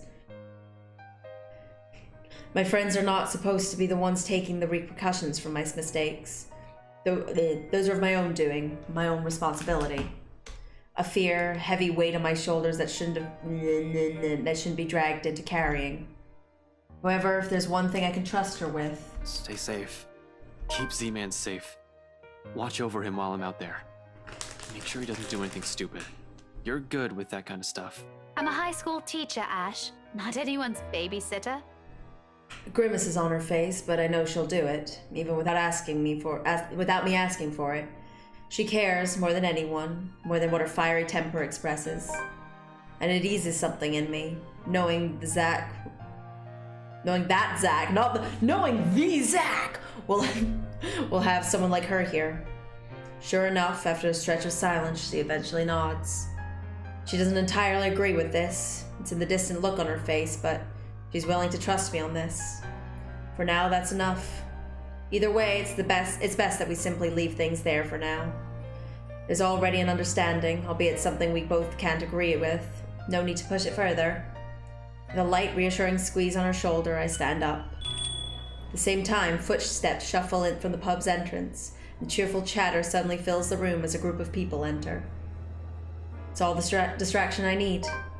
Muttering an excuse and flashing Rebecca a quick smile, I beat a hasty exit out of the main lounge and leave her on her own, despite the troubled look she shoots me.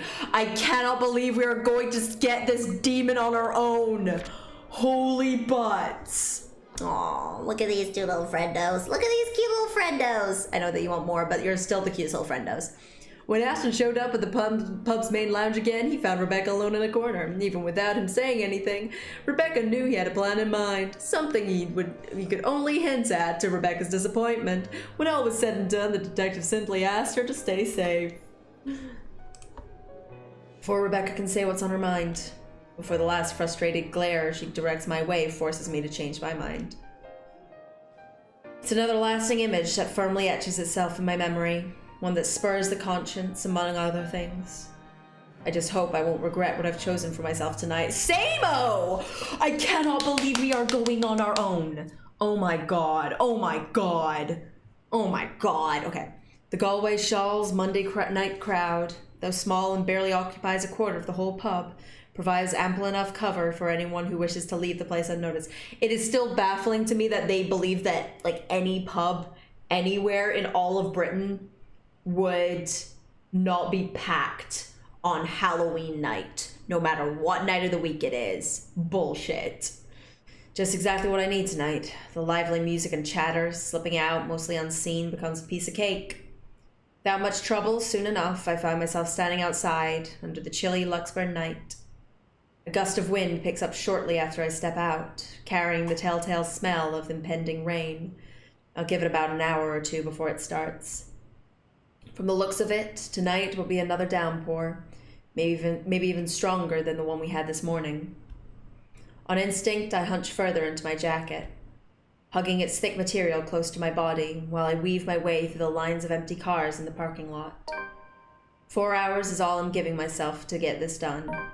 3 if I'm inclined to go by the rules Z-Man set, but when have I ever?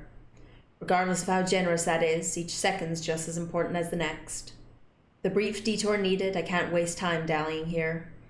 This is all connected, I need that damn piece of paper with me, however ridiculous it sounds.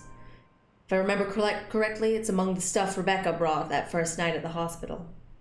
I'll find out soon enough, just hope Isabella's aunt hasn't read or disposed of it yet. That'll be a whole different problem. So I hurry, one footstep after the other, echoing and I make a beeline for my car. But as with every plan, problems crop up at the last second. It's practically a universal rule. And it does.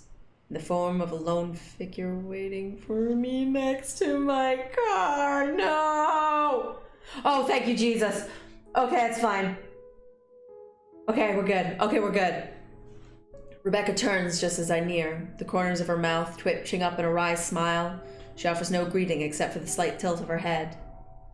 Even as my pace slows and I look at her with all the unvoiced questions in my eyes, she remains wordless, merely throwing her head back and shifting her attention up at the starless sky when I come to stand beside her. Another gust of wind blows as she breathes out a sigh, weary, thick with something close to resignation. The breeze carries all of it away, while she hugs her arms closer to herself to keep warm, which raises the question why she's still out here, or why she's out here.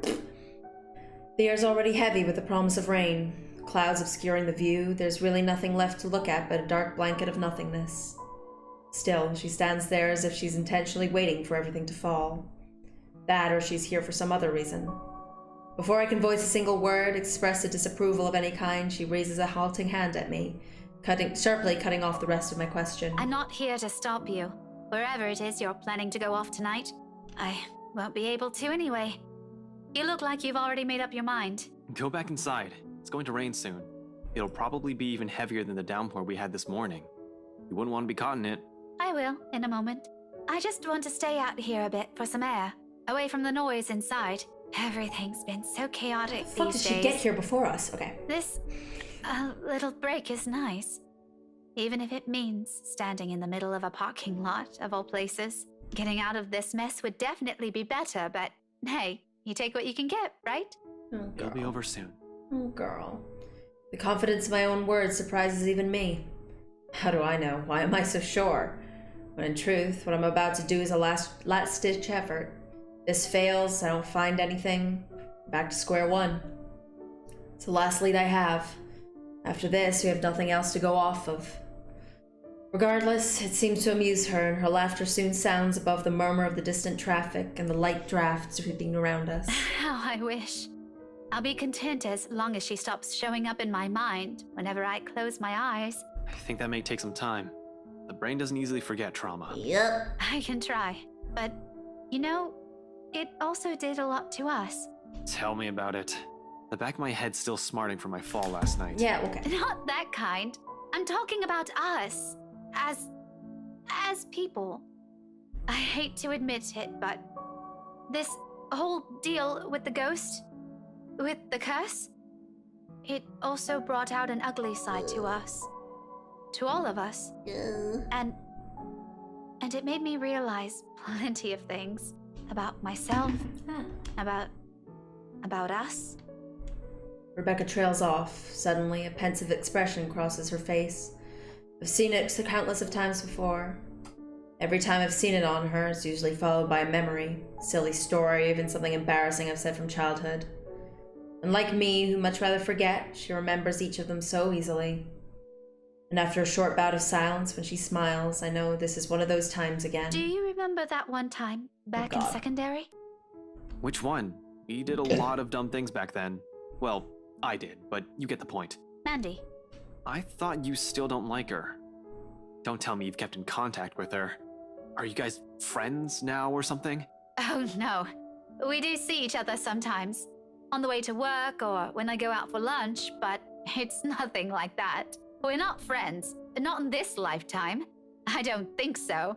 I don't think we'll ever get along, but if it wasn't for her, we wouldn't even be friends, yeah? You stood up for me that day. And from then on, things have changed. She makes it sound like I'm sort of hero. Mandy was in the wrong, of course. Of course I'll defend her. If no one's gonna stand up for her, who else? What? If no one's gonna stand up for her, who else will? What? Okay, whatever. Chances are it would have escalated, and who knows? Maybe she would have stopped going to school or transferred. Any decent human being with an ounce of sense would know better. I acted because I knew what I was doing was right. Simple as that. Yet she smiles as if it's worth more than that. A fondness that goes beyond nostalgia. I guess what I'm trying to get at is, this time, I don't want this to go unsaid. Oh God! Shit. You know, just in case Fuck. something happens. No! Oh, shit. Shit! I've always been in love with you. I mean, good on you, girl. But what happened to that moment? What happened to that great moment from the other day when you're like, things have changed now. This isn't ever gonna be anything. What happened to that great moment? Oh, God. Okay. She says it so plainly, holding my gaze in a voice too frank that her admission stuns me into silence. Like the wind has been suddenly knocked out of me in one fell swoop. No words will form, not even a single coherent thought, as the meaning of her words bear down on me. Nevertheless, she continues, desperate to express everything she kept to herself all these years. This is what the fondness is. Why, for her, it weighs heavier than any feelings nostalgia can carry. Since that time in secondary, since I made that promise to never leave, Oh, girl. I've always truly loved you. Afterwards, there's relief, a weight suddenly being lifted from her shoulders after so long. She closes her eyes and lets out a breath. When she looks back to me, though, there's nothing but hope in them. Eyes that are searching for an answer. Girl. Facing the sincerity behind her words, I find myself grasping, scrambling for words. Because as flattering as this is, it simply never occurred to me that she'll ever hold affections like this for me. Even when we've spent so many years alongside each other. You are such a bad detective, Ash. Okay. We practically grew up together. Not once did it cross my mind. You are such a bad detective. Okay. I appreciate her presence in my life. I'm more than glad that she stuck by me even through the toughest moments. Even during the times she finds to be difficult or aggravating. To think there's more to it. Rebecca's a beautiful woman, all right. Anyone with a working eye can easily see that. Anyone will appreciate becoming the object of her affections.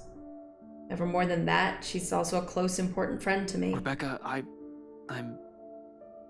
I draw in a breath, ragged, unsure, uncertain how and which words to put together, afraid they'll hurt and ruin us, whatever this friendship has become all of a sudden.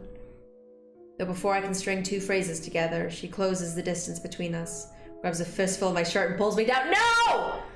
No! God damn it! God damn it, Rebecca! Go inside, Becca! Becca, you know that he's in love with Isabel. Becca, go inside! Becca! Come on, bitch! Bitch, come on! Next thing I know, her mouth is on mine, warm yet unyielding. God damn it! Just like the person who owns them, who presses herself against me, almost desperate, longing for the love she's held on to for so long. Even in a gesture as intimate as this, Rebecca's character shows, unintentional or otherwise. God damn it, Becca! Fierce, bold, demanding, a storm of her own. No! No! No! Soon I found myself being drawn into it. Into her. No! God damn it, motherfucker shit! No! No! No! It says return the feelings of the one who's always been with you. No, guys, I can't. I'm not gonna lie. I can't do this. No, this is not a good No, guy, I'm so sorry. I have to go back. I'm so sorry. I have to go back. Hopefully this will stop it. Hopefully this will stop it. I cannot let this happen. I cannot let this happen. Fuck it. Keep her in the dark. Worry about it. No, I don't care. I do not care. We are not having this. We are not. I refuse. I'm putting my foot down. I am putting my goddamn foot down. Absolutely not, Ashton. Ashton, absolutely not. Get out of here. Get out. No, not. Sigh and a lie. We're going back to try and keep her in the dark. Okay. She's only asking because she's worried. Okay. Can tell her, but what good will it do? Or I told Zach one person is enough. We're not doing it. I'm not letting it happen. No, because it's the stupidest shit. Because I hate this plot. I hate this plot. I hate this. I hate this. I hate this relationship. I hate it so much. Because shit, like, I'm not giving Becca this fucking thing because she's done, like, for her entire fucking life, she's obsessed about this one boy. And she's like, well, the only reason he couldn't like me is because I didn't tell him. And it's like, no, that should never be it. That should never be it. Absolutely not. I can't. No. Just the person that I am can't let it happen. I'm like, no. Bitch, say something years ago. And I'm like, oh my God. It's not gonna be a healthy relationship. She's so jealous of everything. She needs to deal with her jealousy fucking issues first and fucking foremost. Also, she knows that the girl that he loves is in a fucking coma. Their goddamn best friend? Fuck off, Becca. A million years into the fucking future. Fuck off forever. Leave. No, I'm out. I'm out. Nope. Not happening. Not happening, too. Not happening. Nope. We're not. Ashton, if this has something to do with that letter, we're not doing bloody it. Curse, Fuck you. I think this concerns me game. as well. Zach too, in I'm fact. not asking for a thesis of whatever's going on inside that head of yours, but it'd be really nice to be informed for once. We're not doing this it. time. Rebecca, I'm not... What's keeping you from saying anything now? This isn't a case anymore. You don't even have to worry about red tape or bureaucracy or everything you've been complaining about before. Those things don't matter now. If you want this thing to work, if we're going to even live through this, you need to stop keeping people in the dark, Ash. Thick awkward signs in there. Not more awkward than the shit that happens. Nope. Bye. It's not anything. It's me. I've messed up. Bye. I'm not doing it. Fuck you guys. I'm not doing it. I'm not here for a goddamn millions of years sweeping romance. I'm here for spooky ghosts. No, leave. Bye, bitch. Bye, Felicia. We are not here for this. She looks at me like the same kid years ago. Look, Look. New text has not been found. Okay. We're gonna put where we stand up and we go. We go. We go. We go. We leave. We go. We go. We leave. We go. No! God damn it. No. Come on. Oh, thank you. Okay. Thank you, Jesus. It's just because we were like full up on the fucking thing with her. No, I can't. Okay. As much as it pains me to admit, I can't give her the same affection she's asking for me. And like, look, I know that there's like what if this ends in a worse ending? But like, there's a way that you can get fucking Ash and Isabella together. And that would also have to have this conversation, I think. Like, this conversation would still have to happen if that's the thing. Or just being like, oh, I like you, and being like, nope, I'm with Isabella, bye. So it can't be like, oh my god, I can't. Can't give her the same affection she's asking from me. Spent so many years alongside each other. Practically grew up together. But that never automatically means that I'll ever hold for feelings that go beyond the boundaries of friendship. I appreciate her presence in my life. More than glad she's stuck through with me in the toughest moments. It's really all there is to it, though. She's a close, important friend to me and nothing more. I draw in a breath, ragged, unsure, and certain which... Okay, thank you, Jesus. I just utter an apology. I'm really sorry, Becca. Look, I'm okay with this. Stark refusal, I'm okay with this. There's always been someone else. There we go. That's what we're doing. Look, I'm sorry if anyone likes this relationship. I fucking hate it. I think it's the most toxic shit. And I refuse. Je refuse. I'm glad. I'm happy you feel that way, but I can't. There's already someone that I'm in love with. Someone else. Takes all my willpower to force myself to even look at her. For sure, there will be a hurt. Maybe she'll even be angry, and I don't hold it against her. When our eyes meet again, a smile on her face, kinder than every single one I've seen on her so far. I don't have time for a fucking narrative of her being just like, for years, this jealous woman who is like, even now just like, I know that, like, she was getting over it. She was getting the fuck over it. And then she's just like, nah, how about I don't? And she was always mean to Isabella about it, and I don't have time for, like, women who hate other women. I don't have time for women who hate other women because of a dude. In any case, I don't have time for women who hate other women, but especially not over a dude. I refuse to have this storyline in my life. No. Bye-bye, Felicia. When her eyes meet again, a smile's on her face, kinder than every single one I've seen from her so far. It'd be better for her. She can stop fucking obsessing over this boy. It's nice to see it on her. Suits her more than the glares or the frowns. And they're so bad together. Okay, at the same time, it only serves to baffle me. It's alright. I already knew. Kind of.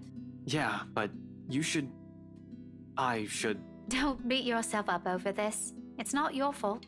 I'm the one who should apologize. Since I suddenly sprung this up on you when you have other things to do. And like, girl, can you just... I just thought I should let you know. And now that you've given me an answer, I guess I can finally let this whole thing go, huh? Oh my god, thank you, Jesus! One question, though. Are you going to tell her when she wakes up? Tell what to who? I pause, frowning. A brief moment of doubt while I try to figure out what she's talking about. All of a sudden, shut up, Ad! Why are you the worst detective?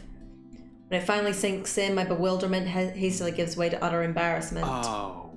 Oh, shit. Beans!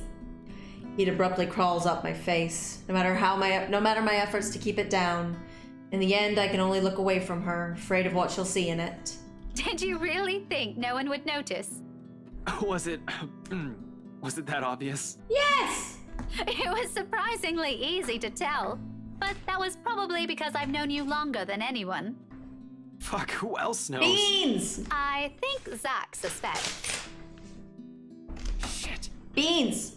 You're embarrassingly lame when you're trying too hard. It's almost painful to watch. Don't worry. With your terrible way of flirting, and knowing how, No. I'm quite sure Belle has no idea, even now. Not even a clue. Oh my god. Harsh, Rebecca. Really harsh. I could use a vote of confidence, you know.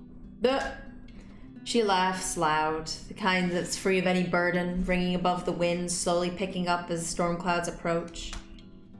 With it, however, the awkward atmosphere between us lifts at last. And that there's only that camaraderie we shared since meeting in the classroom 17 years ago. I'm serious, though. Tell her. If we flowered have women fighting over become tedious quickly. I mean, why can't they share, right? Poly life, bitches. Also, no one's fighting over him. We don't know that Isabella likes him back. Whatever. I don't know, it doesn't matter. Like, Isabella isn't like, I want him though. Isabella's in a coma. And if you ever make her cry, I'll hit you with every damn history book I have on my shelf. Clear? Noted, ma'am. Anyway, thanks for hearing me out. I won't keep you long. I know you have things to do. Just promise me you'll be careful, all right? She doesn't wait for an answer. Instead, she gives me a push, with a force only heavy enough to throw me off balance. Caught unawares by the gesture, for a few moments I fight for purchase against my car's trunk, bracing my hand on its smooth surface. When I look up, as with a string of reprimands ready at the tip of my tongue, Rebecca's already halfway through the parking lot. We did the better one. Fuck off. Aww. Oh, no, is that one? Okay. Becca's likes hitting people with books. No, hitting the books and hitting people with them. That's good. That's very good.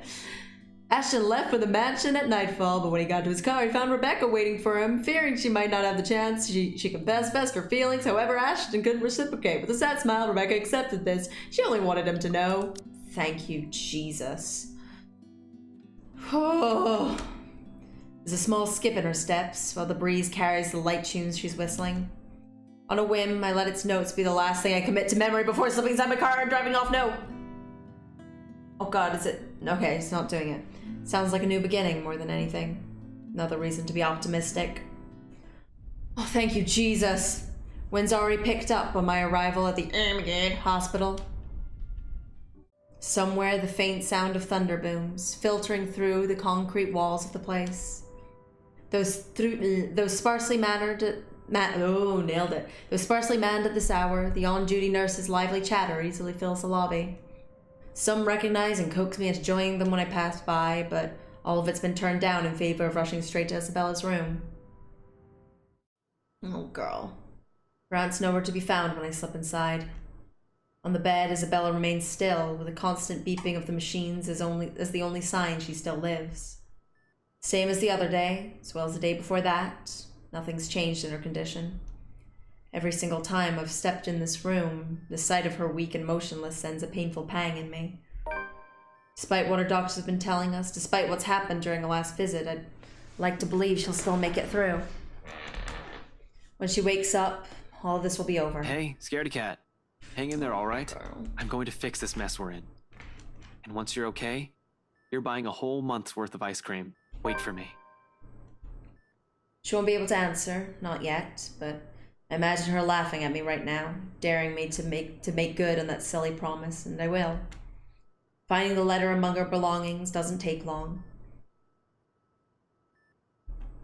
Oh, okay. Did I skip something by accident? Okay, no. It's weird. 5 minutes later, I'm fishing it out from one of the side pockets of the bag Rebecca brought with her before. This second night after Isabella's confinement. God dinkle dang it. Oh, what's that? Chivo. Retrieve the letter before heading out. Cool. Oh, God. To think no one bothered to throw this away. Guess it's lucky. I mean, look at this thing. I won't take it seriously if it wasn't for all the beans that have been happening. All the beans. This is sort of stupid people. This is the sort of stupid people pass along as a prank through emails and text messages for the sake of all the beans. People seriously make copies of this and pass them around and try and save themselves from a possible curse. That's the innate logic that would be garnered from the fact that there are multiple victims. It's just the Manchi! Was Isabella not saved because she'd simply shown this one? Not saved because she's simply shown this one instead of sending 5 different ones? What the fuck? What sort of selfish person would endanger 5 other people just to save their own skin? More importantly, what does this have to do with the mansion? There'll be time for answers later. I've wasted enough time here. Quickly, I stuff the letter into my pocket. With one last look at her prone form, I close the door behind me and head back to my car. Within 10 minutes, I'm driving out of Luxburn and heading straight for Anselm. Astra dropped by the Urban Memorial Hospital for a visit before heading to Anselm Village. Upon leaving, he promised the comatose Isabella he'd find a way to break the curse, and wouldn't be able to do that without the letter in her possession. Okay. We're going to Anselm. Wait, 1 second. Need to check a thing. Check a thing.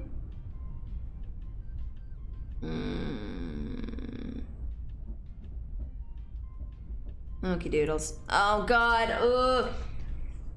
I don't have much time. Okay. I thought I might be able to get through. Ash's bit, but I might not be able to. Okay. In the distance, the flashes of lightning light up the horizon, white and sharp against the black curtain of the night. Thunder threatens with a rumble, seconds later echoing long across the heavens. And with one last roar, the skies open in earnest. Oh, we're there at midnight. Oh, it's bad. Okay. The rainfall in fast, steady sheets, creating shallow puzzles on the dirt path, drenching everything the eyes can reach. Despite having grown up in this city, I still despise the rain. Living here doesn't mean I have to like it. Lucky me, I've reached the mansion before the downpours turn torrential.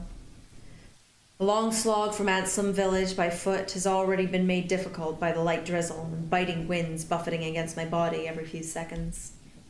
By the time I found cover under the trees lining the vicinity of the mansion, my shoulders are already drenched. Nailed it! My hair is also sticking against my skin and out in every possible direction. Thankfully, the letter, taser, and gun I've brought with me have remained relatively dry. That's the most important thing. However, those are the least of my problems at the moment. Sometime after the housewarming party, scumbag, Wright, suddenly grown a brain and tightened the security around the mansion. A guard is now stationed in every possible point of entry. Main entryway, back door leading to the kitchens. Hell, it's almost a miracle no one spotted me once I entered the property, although that's probably because I kept close to the forest. While I can always create a clever way in for myself under this deluge, it'll be difficult to do so without making much noise or leaving tracks. I don't really have the luxury either, do I? Considering how off this place feels since I've stopped in the property and the mansion came into view. Every light is off, even with the security personnel on patrol outside. The whole house itself feels empty, eerie, too quiet. Normally I'd pass it off as some kind of power outage because of the storm. It's not a far-off conclusion when this place is almost in the middle of nowhere. However, something just feels wrong. Something happened here.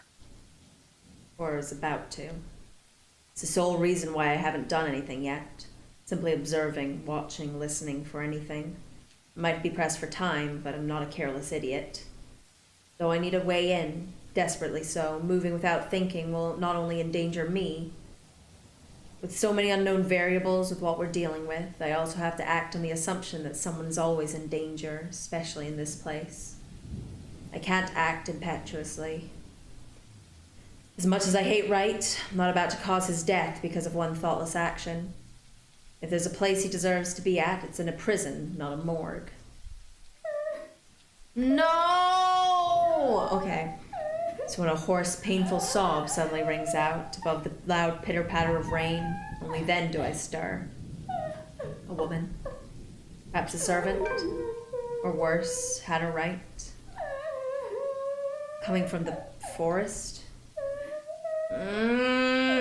Just right up ahead, in fact.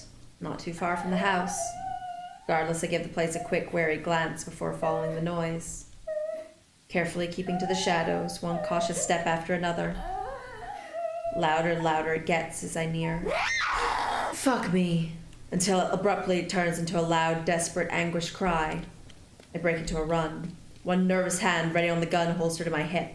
The other raised for balance as I scurry across the dense understory. Dead leaves crunch under my shoes, but I pay it no mind. There's only the voice, the woman, and nothing. Abruptly it all stops, and I'm met with a sudden hush. Blank. Empty. Almost deafening in its stillness. Even with my labored breathing and pounding heartbeats against my ears, behind me another branch breaks and... Help me.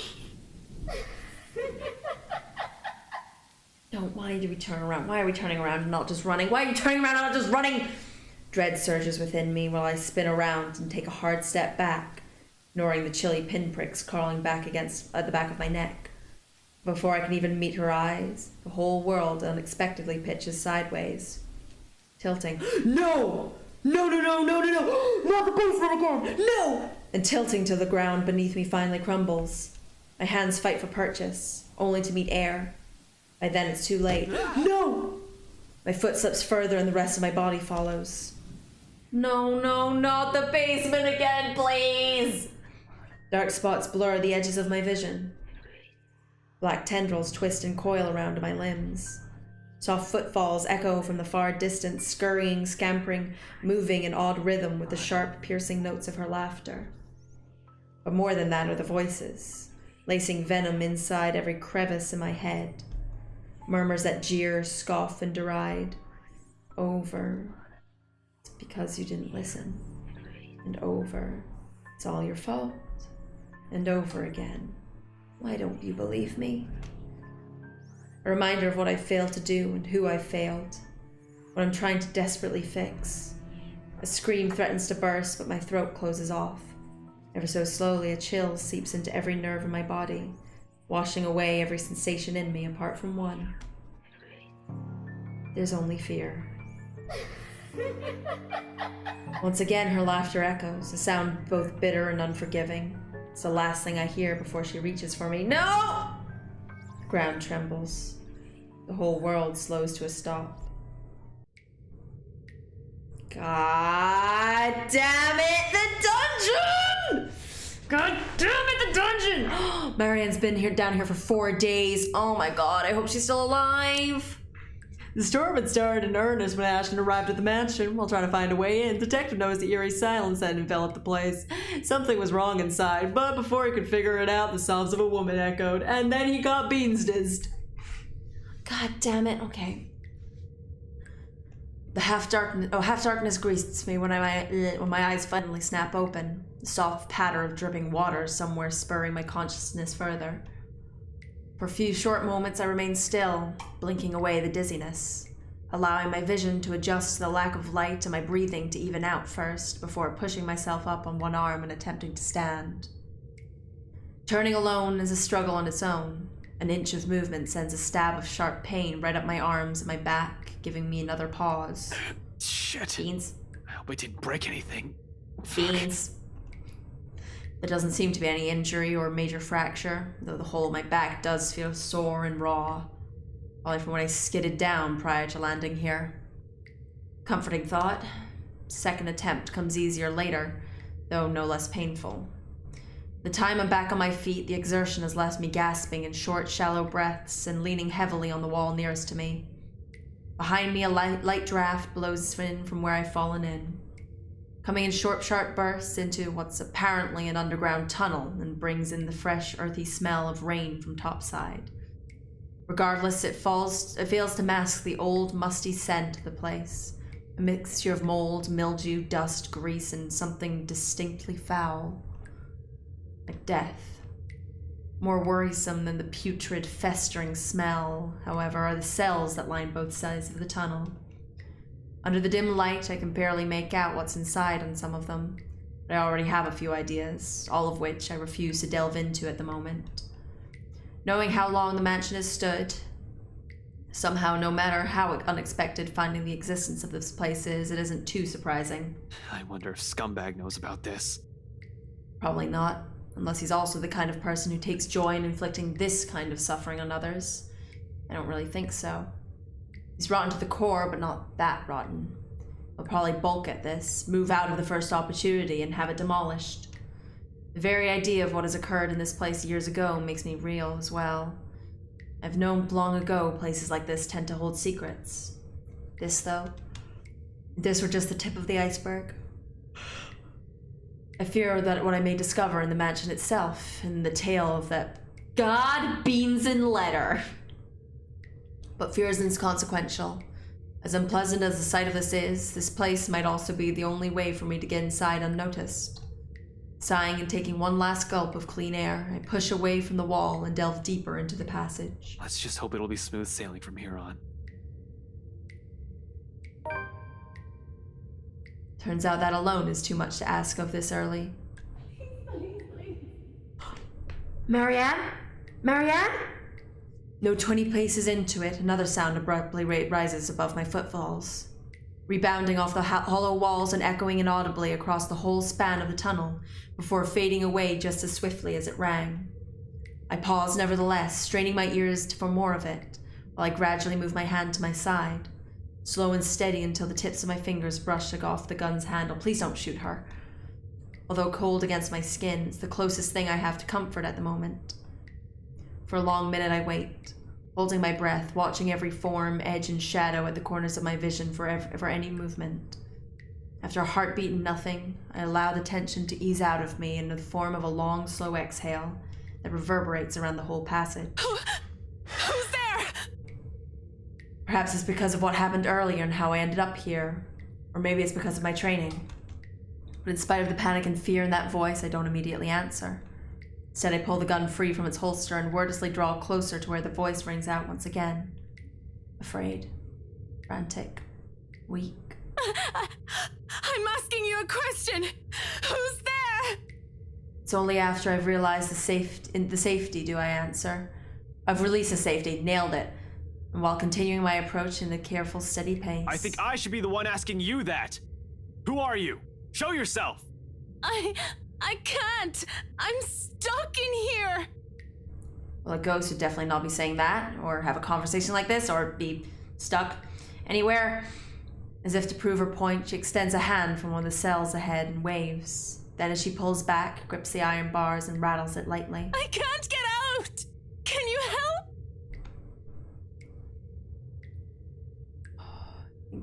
In 5 quick steps, I'm standing in front of the cell.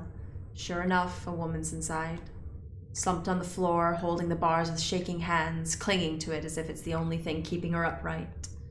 And not just any woman. You? McLaughlin?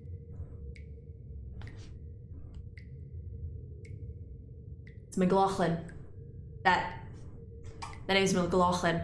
It's McLaughlin. McLaughlin? McLaughlin? You know the one that sounds like McCulloch? McLaughlin? McLaughlin. I understand confusing McCulloch and McLaughlin because they sound the same. McCulloch and McLaughlin? Fuck off. Same one I met at G's 5 days ago, smashed drunk and babbling her frustrations about her employers. Holmes? No, not McLaughlin. McCulloch.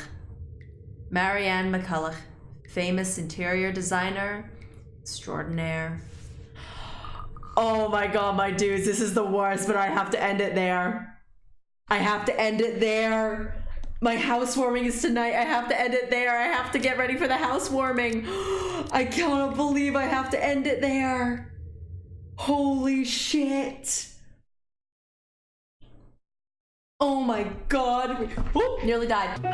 March winds and April showers make